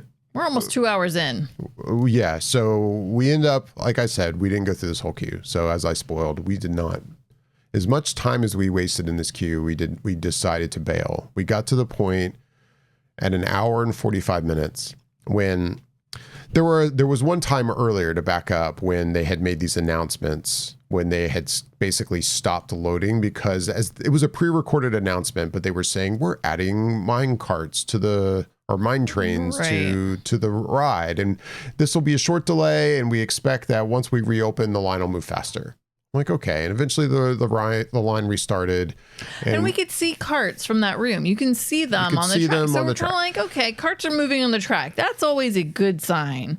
And we're like, fine. And then we make our way down this hall, but then it happens again. They make the announcement again. And they make it at this point, the announcement like 3 times. And they're still saying, still delayed. We're adding carts to the queue, blah, blah, blah. And it's like an hour and 45 minutes. And your kids were tapping out. And we're out. getting to the point of like, I was very confident that I'm like, we're at least probably another 30 to 45 minutes away at earliest. At I'm best. like, and we're going to blow our whole night in this place. Like, and it killed me to waste basically 2 hours of our day to do nothing. But I was like, we got to make a decision. And I feel like if we stay here, we're really risking the rest of our night. And we bailed. And I was pretty pissed. Yeah. And I get it. You know, you buy these preview tickets and Universal makes it clear that this is a preview and we're still working on things. And I get how it is to work in attraction. I've worked in attractions at Disney. And things happen. But at the same time, I feel like there's still some better ways to handle this situation. I mean, the fact that we got in line and it said a posted 60-minute wait, and that's another thing. I'm familiar with having to calculate wait times, and like, it's not an exact science, but it was more than double that wait time. And like, it was frustrating. It's frustrating when you're spending as much money as you're spending to take you and your family to a theme park for the day, and you only have a shortened day. This is not like a 9 a.m. to 9 p.m. full theme park day. It didn't open till 11. And that ride didn't even open until 1 p.m. Right. This ride was delayed at the first part of the day. It was pretty frustrating. I mean, again, it's like I want to be frustrated with someone or the universe, and there's really no one, I guess, to blame, but it's just, I was so irritated after this. It's irritating, again, knowing that park, it was only holding half capacity, and these rides were queuing at minimally an hour for most of the day. What are you all going to do when you open this park full in 2 weeks? Yeah, just over 2 weeks. Like, what are you going to do? It's like, going to be are interesting you kidding me with this? See what, like, I mean, I'm definitely going to be jumping on the app and looking at wait times when we're not there, just to see how those first few days are and see what it's like. Because it's going to be interesting. And I had heard before we got to the park that this ride in particular doesn't move enough guests. Like, the loading is horrible. Like, it's not just the loading, but like the ride itself is like, they're carts of 4 people and they're spaced out enough that it's just not moving guests through the ride as fast as it probably needs to be. And that's just the nature of the ride. But still, it's like, you know, when you're making a theme park, you're going to have some rides that move people more efficiently, like Monsters Unchained. Monsters Unchained felt like it was pumping people through. Which is great. Which was great. This was not that situation. Then combine that with it, you know, having issues. And I felt like not a lot of communication to your guest in the queue. Because, I mean, again, having worked in an attraction, you've got your pre-recorded stuff, but there's times you need to get on the mic and communicate to your guests, like, hey, like with real messages. This is really what's going on. Like, we're doing our best or something. And it was just kind of a joke. And we bailed. And I was pissed. What's interesting is at the very end of the night, and I'll skip ahead to this one story. At the very end of the night, we were getting some snacks right as the park was closing. And there was this couple that was with me while we were waiting for our food to come out of the window. And we were just kind of talking about the rides with the guy that was working the counter. And we all were just having a little conversation. And they were like, oh, yeah, the minecart ride was kind of disappointing. And I was like, oh, well, that's good to hear, because I waited for almost 2 hours and didn't get to go on it. They're like, we waited for 2 hours in line and they had to give us a pass to come back. And we finally got to do it just a few minutes ago, right at the end of the night. And they did it. And they were like, yeah, it wasn't worth it. They were like, it wasn't worth it. They were like, I'm good forever now. And I was like, oh, well, that's good to know. I'm glad we wasted our 2 hours. I mean, kudos to them for getting the right. I mean, I'm not like begrudging them or anything. I'm just kind of almost maybe was like, well, now I feel better that we did bail. And the next part of our story is interesting because it's almost like things just work out weirdly in life. Yeah. And so we left Nintendo World. We were done with Nintendo World. No, I'll jump back to our current time. Going back to that, like I have no regrets about bailing on that line. I think it was the best decision. It was the best decision. As much as it's like, it's tough. You get to a point when you're in a line, then you feel like, okay, I've invested now. I have to finish this out. We invested an hour and 45 minutes. But at the same time, when you're looking at the clock and you're like, man, park closes. I'm coming up on 6:30 and this park closes in 2.5 hours. I'm like, what are we going to do here? And we like, hadn't even gone over to we Wizarding seen World. Harry Potter yet. We hadn't even gone over that area yet. So yeah, we bailed. We end up going immediately over to Stardust Racers, which we hadn't ridden yet. My daughter loves coasters. My son, not so much. So he watches our stuff. And that was like a quick 10 or 15 minute wait. We jumped basically right on that ride. I think it was 15 minutes like start to finish. We had thoughts that we would even go back to it later and try to ride the other one. We'll get to that. We did not make that happen, but we got to ride it. I'm happy we rode it. I thought that ride was great. Oh yeah, your daughter loved it. My daughter loved it. That was the highlight of her day. We asked her, I think later, what her favorite ride was. I think she said that was her favorite ride. That was her favorite ride. And I think we had a conversation in the car ride home, and I think you guys asked me what mine was. And I think I said Stardust Racers. Mm-hmm. I thought, yeah, it's another roller coaster. It's not like a fun, crazy technical ride like Monsters Unchained or something, but I really enjoyed it. I thought it was quite good. It is a very good coaster. It was nice to have a dueling coaster in Orlando again. For those who remember Dueling Dragons. Nice. It does give flashbacks to Dueling Dragons, and I missed that, and I think it was really fun. But the coaster, the actual track itself, is very good, and it's long. Like I feel like in a world right now where coasters seem to be really short, this is a long coaster, and it's good. Yeah. It was really solid. That is an excellent roller coaster. We only got to do one side. It was nice to bail on that ride, but be able to basically walk on to a big ride like Stardust Racers. We felt good after that. Okay, we did something. We did something. I'll say I waited 2 hours for Stardust Racers because that's basically what happened for us. Yeah. But yeah, we left there and then ended up finally in Harry Potter. And do you find it, by the way, okay, now here's a side question. Okay. Like the name of that world, what was the full title again? Full title is The Wizarding World of Harry Potter, Ministry of Magic. The whole world is called Ministry of Magic. And then there's a part of me that's like, why is this whole world called Ministry of Magic? It should not be called Ministry of Magic. The section should be Wizarding World, Fantastic Beasts.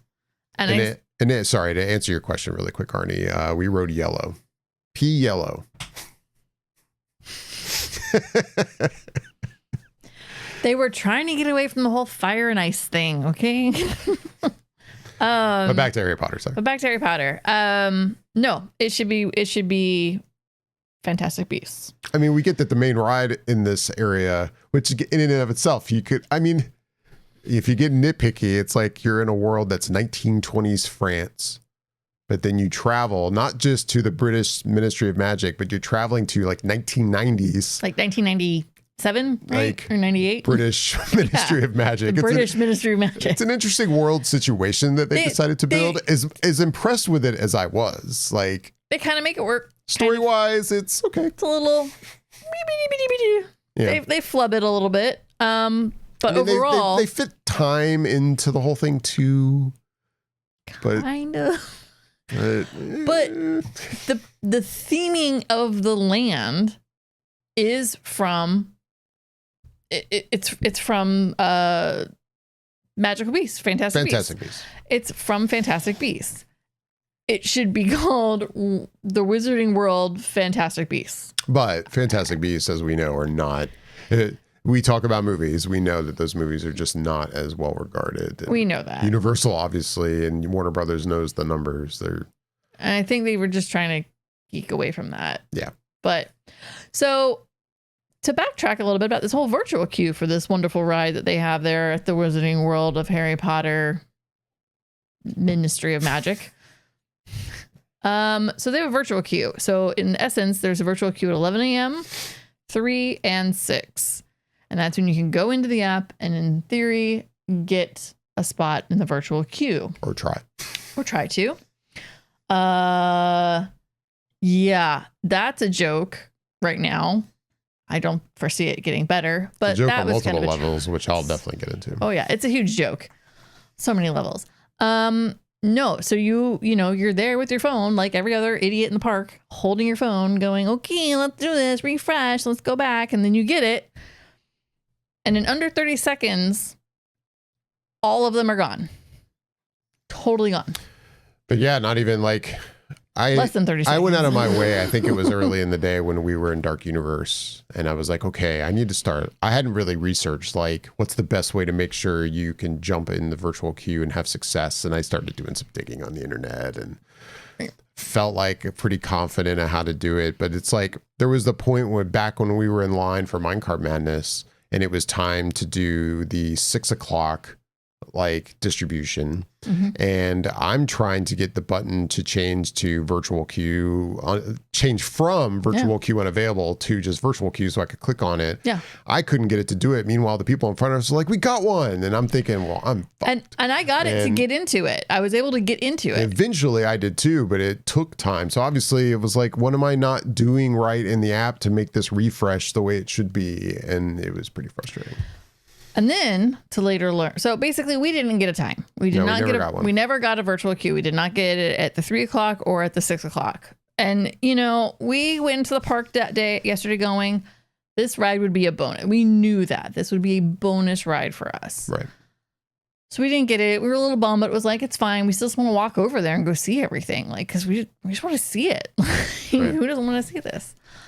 But yeah, the virtual queue is a joke in that regard. And then to later learn that basically they were only allowing about 15% of what was in park to even have virtual queue. Also a huge joke. I think that's crap. You're in previews. I get it. You're having some issues with the ride every now and then, but I'm trying to preview the ride to get feedback from your guests about the ride. Maybe you should let more people on the ride. Well, I mean, when we're going to get into this right now, like, how?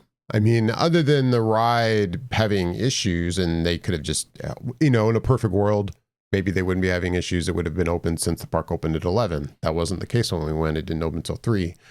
But it seems very apparent that the ride is also not moving enough people through. It is. And because, so... Now we can go back to us walking in. We're going back to us walking in. I guess we haven't really revealed that, like, we didn't, as you said, we didn't get a virtual queue. We did not. But we ended up getting a virtual queue. But we got one. I don't know what magic spell you put on this random family walking by you. I was starting to, like, turn away because I was going to go to a restroom. And next thing I know, I turn around and you're talking to a woman who is, like, offering you a free virtual queue. Yeah. Yeah. So I think Imogen and I, your daughter and I were just looking at the really cool restaurant that was all, Art Nouveau. And we're looking at it. And then I hear this lady going, ma'am, excuse me, ma'am. And I kind of was like, is she talking to me? I'm still getting used to being called ma'am. It's weird. So then I turn and I'm thinking, oh, maybe she's going to say something about the Loungefly backpack that I'm wearing because it's a toothless backpack. Mm. And I'd gotten comments on it all day. I had been complimented on that backpack probably like 5 or 6 times. So I was just assuming it was another person commenting on my backpack. And so I kind of turned around. I was like, and I looked and she was like, hi, you're a family of 4, right? And I was like, yes. And then I was like, what is about to happen? And then she very kindly was like, look, me and my family have a family of 4. She's like, we need to head out of the park. She's like, I've got kids that have school testings tomorrow, which Orange County does have testing this week. And she's like, we have to bail. These kids have got to get to bed. She's like, but we got the virtual queue for the ride. Did you want to ride the ride? I was like, yes. Yeah, that we haven't been able to get it all day. And she was like, here. And then she airdropped me her virtual queue for 4. And it was super amazing. It was a huge, awesome moment. No, it was. It was like I'm sure there's no chance they're going to see this show of ours, but unfortunately not. If for in any way in the universe that you are watching us, thank you again for. Thank you so queue. much. We did use it. We did use it. It worked. It got us in. We got in. It worked. It worked. And I mean, and that's the benefit of their terrible virtual queue system is that unlike virtual queue that I've experienced at Disney, where you're using the app that you're logged into, and it's kind of attached. I felt like at Disney to like your ticket in a way. Yes. It's not like you could just give it easily to other people. Correct. At Universal, even though you're doing it in the app, it's not like you go in the app to pick a virtual queue and it automatically knows, hey, there's 4 of you. I'm going to default to 4 people. No, Right. you got to tell it. You have to tell it how many people 4 are in your people, and it doesn't seem to latch to your tickets or your account, your profile in the app in any way, shape, or form. So which yeah, is fine with me. She was able to screenshot it, airdropped it to you, and all it is scanning a QR code, and we were good to go. Yeah. So whomever that wonderful family was, thank you. That was fantastic. That kind of made the day. Honestly, that saved the day. And then going back to way. the amount of people the ride puts through, which we'll get to in a second in detail. But Arnie, you point out that the queue line is built to hold around 4,000 people. The queue line is insanity. And I say insanity in a good way, but also, it's so big that it could house a decent chunk of the park capacity, but move them through ever so slowly. So we had a 7:20. We had a 7:20. We had a 7:20 time. I think at this time when she gave it to you, it was like just about 7 o'clock. It's just about 7. So we had a little bit of time to kill, which was great because we could walk around the area. We walked around the area a little bit, went to a couple stores. Yeah. Excuse me. I found more things I want to buy that I do not need at all in my life, but I want them. Absolutely. And then we go over to get in the ride going, okay, maybe this won't work, but we did try to have to kind of tell the kids, like, there's a hot chance this doesn't work, so just try to be cool. And I made it clear to them, too. I'm like, I've heard that this ride shuts down a lot. Yes. We may be in line and it may shut down. Yes. And I was thinking about throughout the entirety of that queue, I'm like, if this ride shuts down. I know. The whole time I was just going, if this shuts down on us, David is probably going to lose his mind. So, again, not really talking spoilers to the ride, but you've probably seen some of these photos before, right? Of like, if you're watching this, I mean, you walk into the hall of the Ministry of Magic, and it's crazy. This is almost exactly what it looks like on their website. If you go to Universal's website for Epic Universe, this is almost shot for shot what they have out there. So this is not spoilery in any way, shape, or form. So you get to travel by Floo powder. Yeah. From 1920s Paris to 1990s London. But it's not until you're in this room that then you meet another like attractions host and you're really getting in the queue for the line. And I missed this. I guess at this point there is a sign with a wait time. There's a reason I feel like I missed this is because we had virtual queue. And I've only ever experienced virtual queue at Disney. I'll be honest, I don't think I ever experience virtual queue for Rise of the Resistance, because by the time we decided to ride Rise of the Resistance, you were able to buy like a single ride like Lightning Lane. Yeah, we did the Lightning Lane the first time, yeah. But we did virtual queue for Galaxies or Guardians of the Galaxy like multiple times. Yeah. Oh yeah. And it's annoying. Like I know there were a lot of complaints about that system. And the funny thing is don't get me wrong, I agree, I'd rather just have a standby line or whatever. But at the same time, I think I always got very lucky with the Guardians of the Galaxy virtual queue that I was like, I don't know, I kind of like it because also when you do virtual queue, there's like no line. Like that's the nice thing about virtual queue, right? Yeah, I felt like you were telling your groups of people, like this is when you show up, you're making it so that instead of waiting in a standby line, you're getting to enjoy the park. But at the trade-off is you need to come between this time and this time to come ride the ride. Yeah, and you wait 10 or 15 minutes and then you're in pre-show. So there you go. When I hear that Ministry of Magic is on a virtual queue, from my perspective, like it's going to be kind of the same situation. Why would you fill this queue with way more people than you can pump through? So I missed the sign that said that there was a 75-minute wait to ride the ride still. And this is my mindset going through the queue, which is past this point. I did not take any photos, I think, past this point. I took a little video later, but I don't have any photos to show past the main like Ministry of Magic like big room.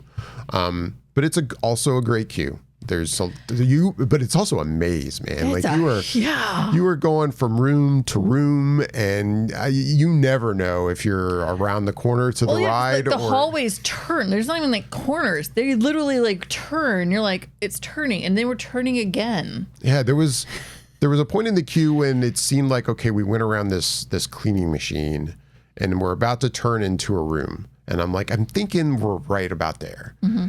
But then you just cross a hallway and you're going through Umbridge's office. And I'm like, oh my God, we're never going to get there. And then we come out of there and okay, now we got to go up a stairwell. And then down a stairwell. And it's not until like somewhere around this point that my daughter mentions like, oh yeah, it was like a 75-minute wait. I'm like, I'm sorry, what? Like, and with that said, I would not have made any different decisions. Like, this was an opportunity to ride this ride. Right. Even if I had seen the 75-minute sign, I still would have done it. But I would not have expected you to have a virtual queue system and then still have to wait like a good chunk of your day in this line. Like, and if that's the situation that you're only handing out so many virtual queues and then still people are having to wait, like, I get that you're having issues. I do get it. And hopefully you get that sorted out. But like, come on, man! Like you've got to be able to pump more people through this ride. Like people are going to want to. This is like one of the main reasons they're coming to this park is to ride this ride. Yes, like it's an issue. And thinking about that too, like you finally get to the loading area, and I'm like, and Arnie, you're pointing out Universal does not understand ops across the world. Yeah, it kind of seems that way. Mm-hmm. But you get to the loading area. And in one respect, it seems to me, it's almost like you were trying to make this less ride and more real than necessary. Because like the loading area, there is no loading area. It's like you come in this stairwell to this, like, I think it was like a circular or oval room. Mm-hmm. And there's random ops people around. And they're kind of telling you, okay, go over there. And the woman had to walk us over to this wall, and you're standing against the wall. And I'm like, there's nothing on the floor that's really going, hey, stand here. Like, it's very weird. It was a huge lack of loading area. Yeah, there was really the bigger issue. In one sense, I appreciate that this doesn't look like a loading area. Like, it looks like the Ministry. Yeah. But I'm sorry, it is still a ride. You still need to get people through your ride. Like, you probably need a more efficient system for loading your ride. and it was weird. Here's the thing with this ride, and I don't think this is going to be very spoilery, but the ride itself is extremely similar to the Tower of Terror at Disney, right? Or the ride vehicle itself. The ride vehicle itself is similar. And I'm not saying it's the same. No, it's not exactly the same, but you're not wrong. It was the first thing I thought of. I was very similar. Yeah. But they don't have it set up to load very efficiently at all. I mean, I will say Disney's Tower of Terror and or Guardians out in California, that load is moving and they load it very efficiently. There's no loading. There's no loading. There's no landing. There's no loading area to do. They have 4 different vehicle ride systems and there's no loading area for people to stand in. And there's no organization to it, and there's no spots on the ground to stand, like to organize people or anything. And I think that is going to be an issue. Yeah. And that part is a mess. I do not like their way they do their virtual queue. I do not like the fact that only about 15% of the people that were even in the park for the entirety of the day were able to even go on this ride. And I don't like the fact that it's not like you get the virtual queue and within that hour is your time. That's your virtual queue to get in there. And then you also have to wait a queue time. I get that you guys are not running these rides at park capacity, but like you're not running these rides at half park capacity, which is what the park is at right now. So what are you doing, Universal? Yeah. Arnie pointed out, I've heard it compared to Spider-Man, and I know you're slightly delayed, but I can't remember. Did you ride the ride, Arnie? Let us know. But yeah, I can't remember if you rode Ministry or not. But she told you again, not going to spoil the ride. Not going to spoil the ride.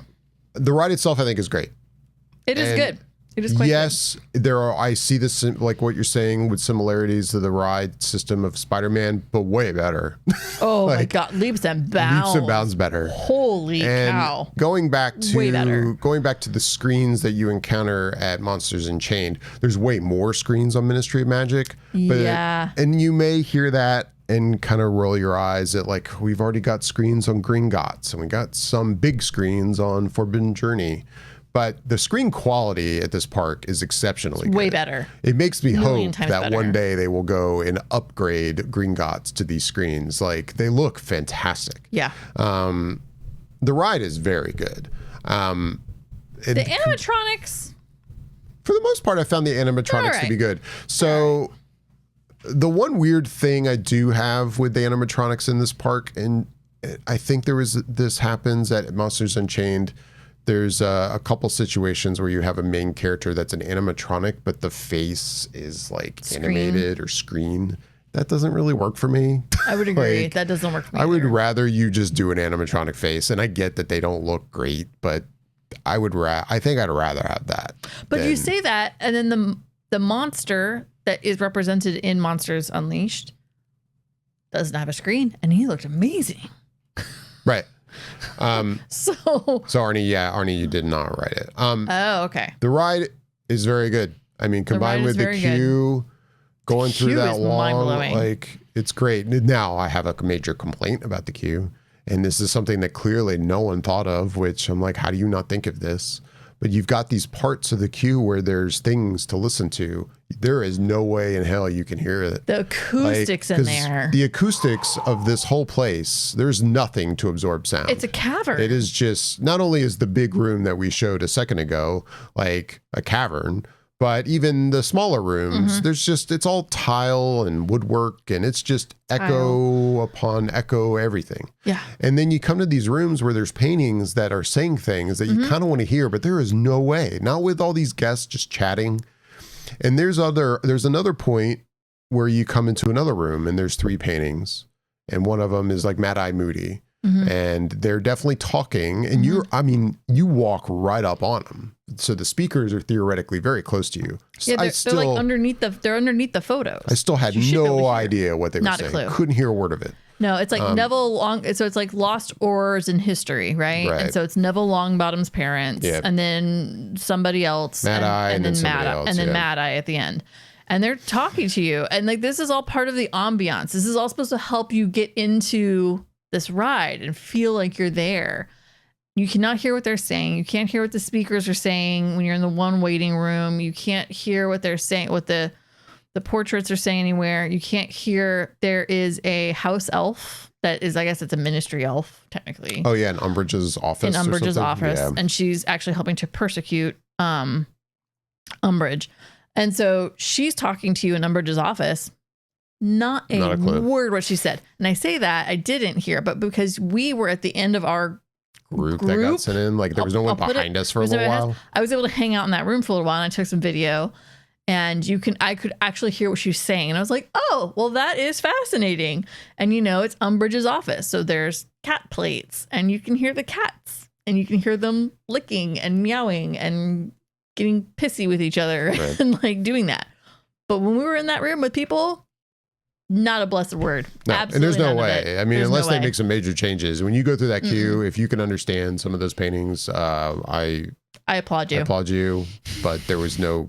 I get that I'm getting older and my ears are going bad, but no, there was no way. There was one point we were in a room. We were in that first room with the green tile and the vacuum cleaner. And I was standing right next to a speaker. Literally the Yeah, there's speaker like was this pointed Ministry at of Magic my speaker. ear. And they're making an announcement. And it's not it wasn't, thank God it wasn't actually a ride announcement. I probably would have started crying. But it was just for theming. It was a theme. It was like an atmosphere theming announcement for the ministry. for the ministry. And I caught the last like 4 or 5 words that she said, because your son looked at me and he asked, and I was like something, something, something, something. And then I don't remember what it was now, and I was able to be like, and blah, blah, blah, blah. And he was like, how'd you hear that? And I was like, I really didn't. The speaker was literally standing next to it in my ear, and I still didn't hear the full announcement. So it's a downfall that you cannot hear the ambiance that's happening to help you really get into the ride. But at the same time, though, the theming is just chef's kiss on point. The ride is solid. The ride is solid. There's things I'd like to talk about with the ride, but I don't want to talk spoilers, so we won't do that yet. But the ride's very good. And then, to be clear, I mean, I'm glad we rode it. Yeah. Now, when we walked into Harry Potter, at that point, we didn't have a virtual queue. We didn't think we were going to be able to get one. And from our perspective, we were going to like maybe just enjoy the nighttime of like Celestial Park and Dark Universe and stuff. And with our plans changing, which again, I would have made the same decision again to ride the ride. But the one negative was like we walked out and literally it was 8:45. The park had 15 minutes left. And we had no dinner. And we hadn't eaten. And it was like, well, the kids need to get home and get to sleep for school and we need to put some food in them. And now we got to go. Like, so I was bummed that we didn't get to do anything else and really like, I mean, while we ate, we were sitting in Celestial Park. It's night. We're kind of, able to see what it looked like. But like the carousel was lit up. It looked really beautiful. Yeah. Like, and no doubt. We get that this was our first time, but I was a little like, oh man, that was a big trade-off. Yeah. Especially considering I didn't expect to have to wait that long for the ride. I genuinely was thinking we're going in at 7:20. We're going to ride this ride and be out by 8:20 or 8:15 or something. Like, that was not the case. Yeah, it's funny because I saw the wait sign and your daughter did. And your daughter even like, from the point we saw it and we walked right by it, she started a timer. And I was like, cool. And I will say it was accurate. We were. Yeah. Once I found out what the wait was. It was we literally, it was exactly 75 minutes. Right. No lie. That was probably the only thing that was timed correctly all day. Oh no, Stardust Racer was timed correctly.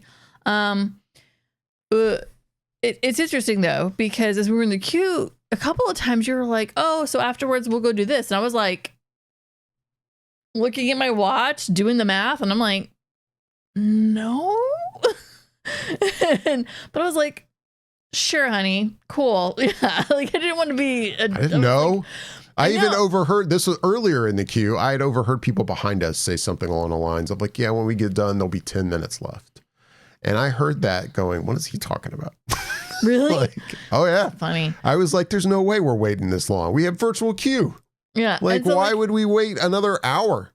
What's funny though, is like, you didn't realize that there was a time until we were on the stairs before the loading zone.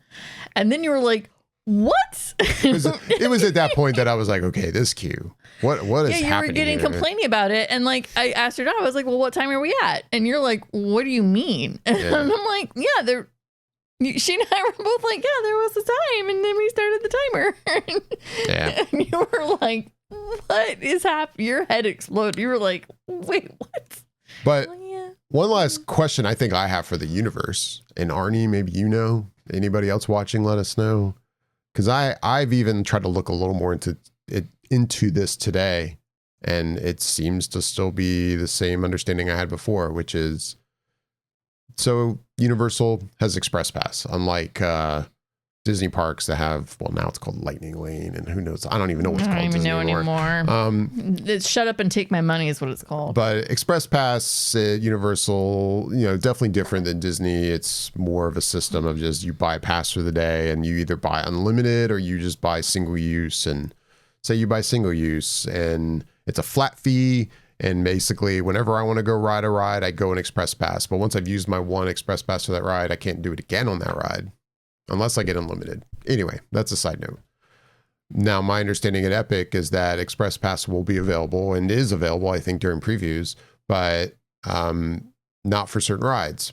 My understanding is that Minecart Madness will not have Express Pass, that Ministry of Magic will not have Express Pass, and there was one other thing, and I can't remember what it is, but it doesn't matter. My understanding all along is that not only is, Ministry of Magic on virtual queue, but there's not going to be Express Pass, at least at first. Which is understandable for your rides that or just the lines are going to be too long. Mm-hmm. And if you push Express Pass into that terrible situation, you're going to make the standby line so bad that it's going to cause people to riot. Yeah. Which is why Hagrid's hasn't had Express Pass for a long time. I think it just got it. I think you just got it just because Epic's opening. I think they finally went, yeah, it's been long enough, and Epic's opening, it's fine, we can finally do it. But when we were in line for Ministry of Magic, there was an express line.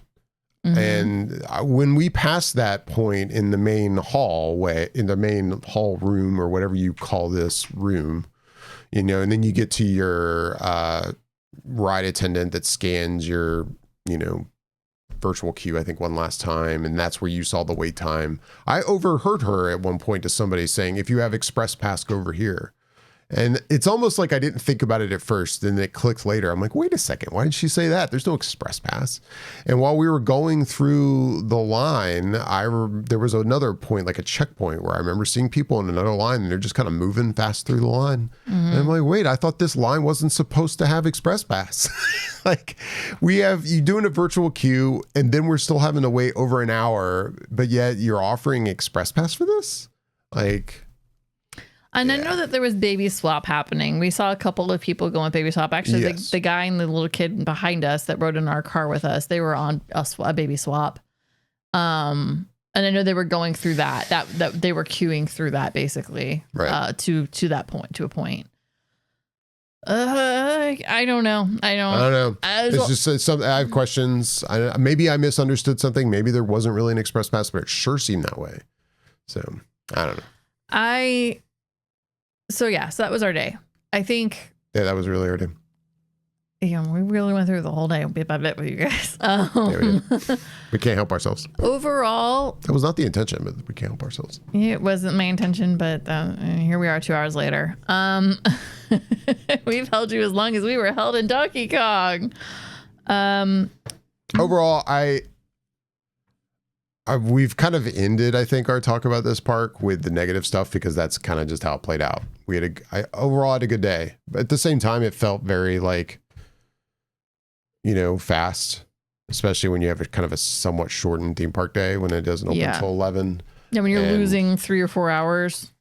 And it's tough too. And I'll try not to drag this on too long, but when you grow up and live in a place like Orlando and you're surrounded by theme parks your whole life, and I've worked in Disney parks, SeaWorld parks, and Universal parks. I've worked in all of them.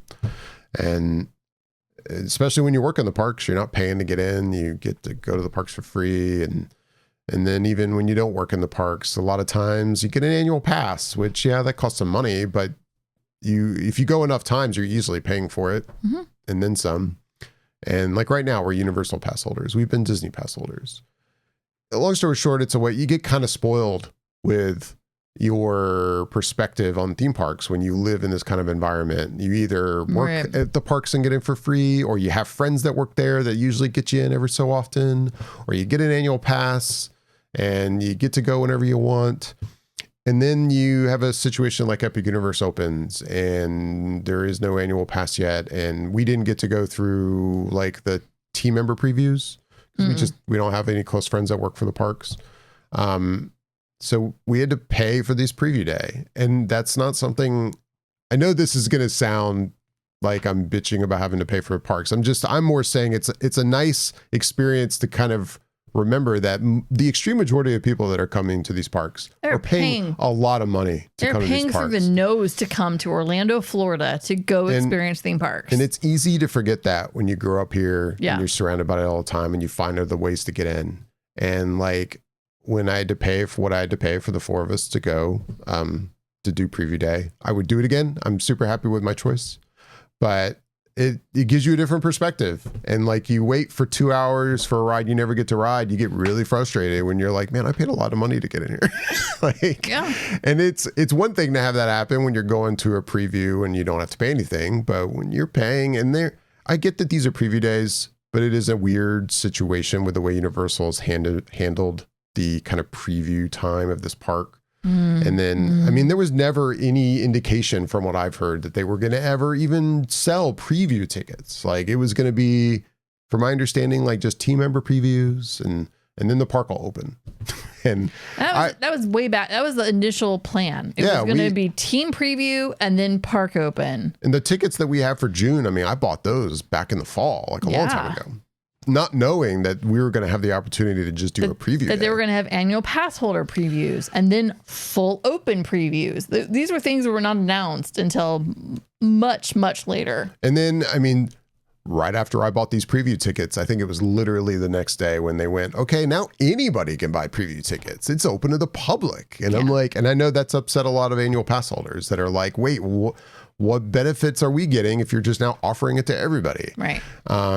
Which I get, that is frustrating, but and yeah, they're selling these tickets for cheaper than they're selling the regular Epic Universe tickets, but not by a ton. Not by a ton. I mean, especially when you consider that it's a shortened day. Like I don't get to go into 11. So in a way that's the argument for the short, like the smaller price right there. And not every shop was open. Not every food thing was open. Yeah, not every ride was open. And yes, they throw all those warnings out to you constantly. Like, yes, hey, we're in technical rehearsals, but it's one thing to say that, but still you're asking people to pay a lot of money to come to a park that I do firmly believe is a great park. And I'm looking forward to visiting it again, but it's got some issues they need to figure out, and they're only 2.5 weeks from opening this park.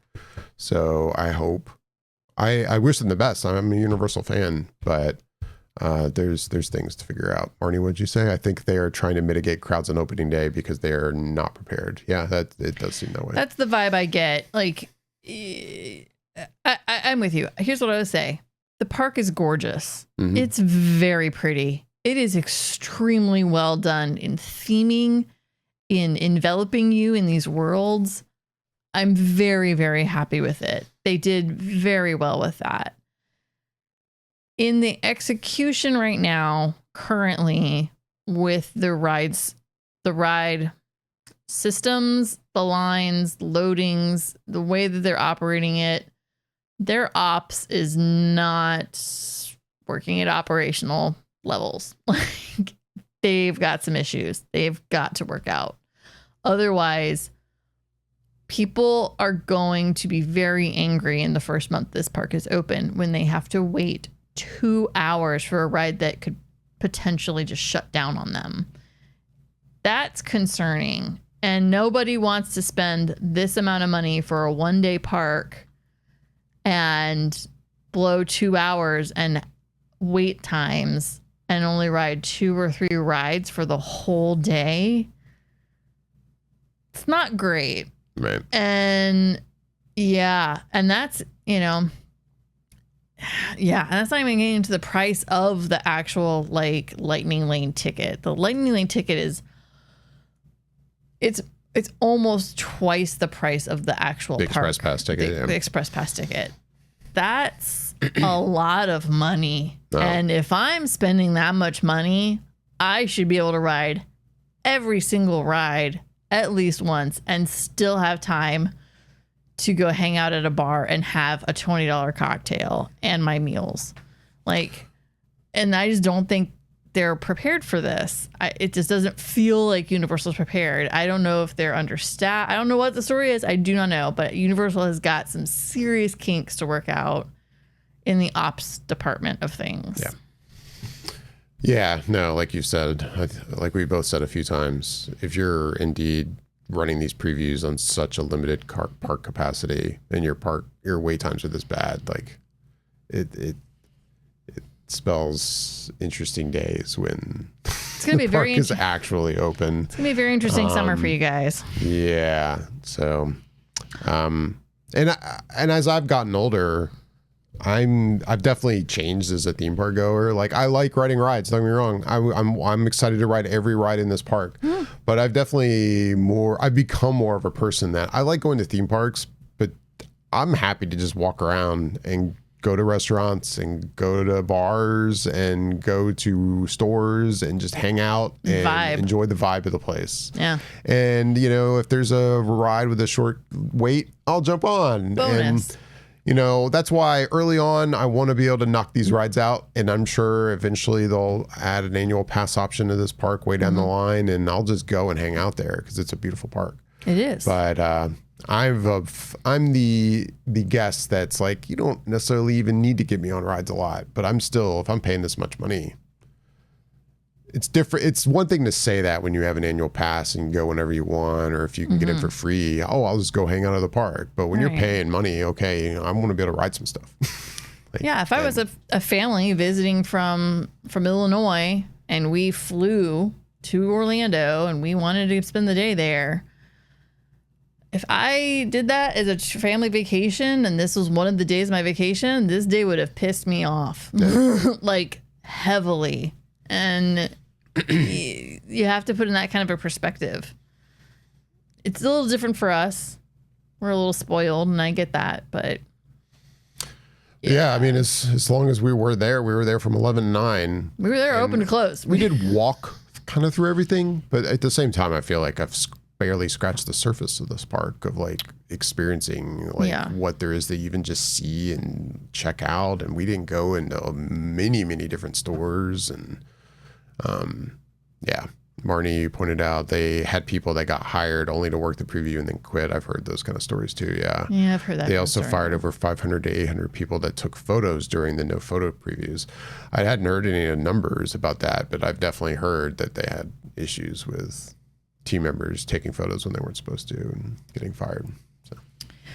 Right. But at the same time, like even with that kind of a situation happening, Orlando is in a job. There are a lot of job openings. There's a lot of unemployed people and there's a lot of job openings, and there's more people moving to Orlando every single day. Right. And there are plenty of people that will jump into an opening to work at a brand new theme park just like that. So I think them getting people to work the parks is not going to be an issue. I think it seems like, my opinion is, it's not really necessarily that they're short staffed. I don't get that vibe. I say that because in the stores had lots of people working. The food restaurants and the quick service restaurants, the walk-ups, tons of people working. I mean, I walked up to an ice cream stand at like 1 p.m. and got the kids ice cream. I didn't even wait. Like it was, peak ice cream eating time of the day. Right. I mean, like, so they have employees. They're ops. They've not worked out the kinks. They do not have those systems down yet. And that they're in crunch mode now, and they really need to start honing that in. That's their problem. Yeah. And you're saying already projected hours are 11 to 9. Like if that's what they're going to operate the park out when it regularly opens, F that shit. Like if I'm paying money, even more for a regular park ticket and you're still not opening the park till 11, like yeah. There might be conversations with guest services. Especially in the dead of summer. They're literally opening this park specifically right when schools get out for summer. Like it's literally the week that schools get out in parts of the nation, and then Orlando, Florida itself gets out the next week. So you are opening for the summer. You should be open from 9 in the morning until practically midnight, with your night shows ready to go, with your stage shows ready to go. You should be cranking numbers. And I don't know how they're going to do it. I don't know. But we have gone on a little longer than expected. But it's been a fun chat. And we've been excited to go to the park. Even though I know we're late to the game, it feels like everybody's been to this park way before us. And I'm not saying that like I'm crying about it. It's just the way it worked out. But we finally made it. We were looking forward to chatting about it. So overall, I think we both like the park. I think we really do. I definitely like the park. Like I said, my expectations had gone down to, I think, a reasonable level, and it exceeded them overall. Even with the issues themselves, with operational issues with the rides, like the park itself as a park design, I like this park a lot. Yes, I would agree with that. Rides themselves need work, but no, it's a beautiful park, and I love the way it's laid out, and it's definitely primed for expansion. I mean, this is a park that's not even officially open yet, and you can just tell that they've also built this in a way that's they will be able to add expansions to it without a lot of issues. Yeah, I mean, you can see when you're even in the app looking at the map of the park, you can see where the holes are, and you're like, oh yeah, if they go to a phase 2 down the road, like I was saying, like in the Wizarding World area, there is area for them to make another ride in that area. No, if anything, if there's a complaint about Wizarding World, it's a very large area with like all these buildings, but I'm like, at times it feels like there's areas where like you need more going on in here. Yeah. But I could see where they could, because they built it initially, they were going to have another ride, but then they nixed it in the last minute. And so, not the last minute, but they nixed it. But the idea is maybe in a phase 2, they'd put another ride over there. And they want to expand Nintendo World. The rumor, and I do mean rumor, and I use that strongly, rumor to expand and put Zelda stuff in. That would be amazing. And they have room to do it. There's room between it and Dark Universe. And there's also room the other direction too. Mm-hmm. You could expand Dark Universe and throw in another ride. You could do something with the Bride, or you could do something with, the monster of the Black Lagoon. You could do something, you can expand something for sure. There's room. I wasn't looking at Burke, but like there's definitely areas where this park could expand and grow for sure.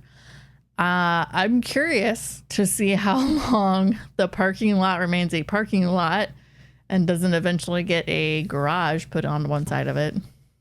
Yeah, curious about that. So, I mean, we do have the Premier Pass, and it does work for free parking at Epic, which was nice. Even though your annual pass doesn't work there, the free parking works. And in our case, it was free preferred parking, which I think eventually the preferred parking will be underneath these solar panels that they're building, but they're not done yet. So it was like we parked next to where those are. Mm-hmm. So theoretically we parked a little closer, and I had heard that, hey, the walk from the parking lot is a bit of a walk, and it does seem like there's, depending on where you park, you could have a decent hike. You could have a solid hike there is no tram setup situation. No. You are walking to the park. You are not jumping on a tram and getting a ride. So when we were walking in, like right at 11, we looked over at Valet. The Valet looked like a shit show. Yeah, it did. It looked horrible. It looked bad. Like the bus area was amazing though. But the Valet, for people that were stuck in there, it's like you're stuck in there then. Yeah. Like I can imagine being in there and being like, no, I want to change my mind. I'll go park, but you wouldn't be able to. No way. Like you're just stuck in there. I don't know what the problem was. Maybe they didn't have enough guys valeting, I don't know. Man, that looked like it was a mess. So my guesstimate is that we will see a parking garage there in 5 years on one side of the park towards the back. I don't think that soon, but it is kind of surprising they didn't just go with that from the get-go. But I have a feeling we'll see a garage in 5 years. I get that they did buy. It's a lot of land they acquired. It's a huge amount of land. From my understanding, the park is about 110 acres, but the entirety of that area of land that they acquired is like 700 and something acres. Like they in essence could put another park over there. Yeah, I don't know about that. I mean, if you look at the layouts of the way the land is distributed, I think it would make it tough. It's one of those things, like if you really look at it, and we will get out of here soon, we promise. Like especially that land back there where Topgolf is and the Andretti. If that didn't exist and Universal had also acquired that, it would have allowed them way more space right along Universal Boulevard back there behind the convention center. But unfortunately, I think they acquired this land like after that stuff was already there. Yeah. But there's definitely room for expansion for sure. Yeah. Anyways. All right. With that, we're going to get out of here. For those of you joining us here on Twitch, thanks for chatting. Thanks for chatting with us, Arnie. Good to have you. Thanks for following. We appreciate it. We do these record sessions on Twitch all the time now. So look out for that. Make sure to give us a follow here on Twitch. We're on Twitch at Flickr_effect. If you're watching us on YouTube, though, if you're not already subscribed, we'd love to have you here in the family. Subscribe and hit that bell icon to be notified whenever we post any videos in the future. You can also find us on Instagram and X/Twitter at Flickr_effect as well. Normally Bobby and I have been discussing The Last of Us, but because we went to Epic Universe last night, we have not even watched last night's The Last of Us. And then we have episodes of Andor dropping tomorrow. So I don't even know when I'm going to watch The Last of Us. Probably at some point tomorrow. But yeah, we got to jump on that. So we talk movies, TV, all that good stuff. We'd love to have you. With that, thanks for watching. I'm David Lott. I'm Michelle Hillard. talk to you guys later. Bye. Bye bye.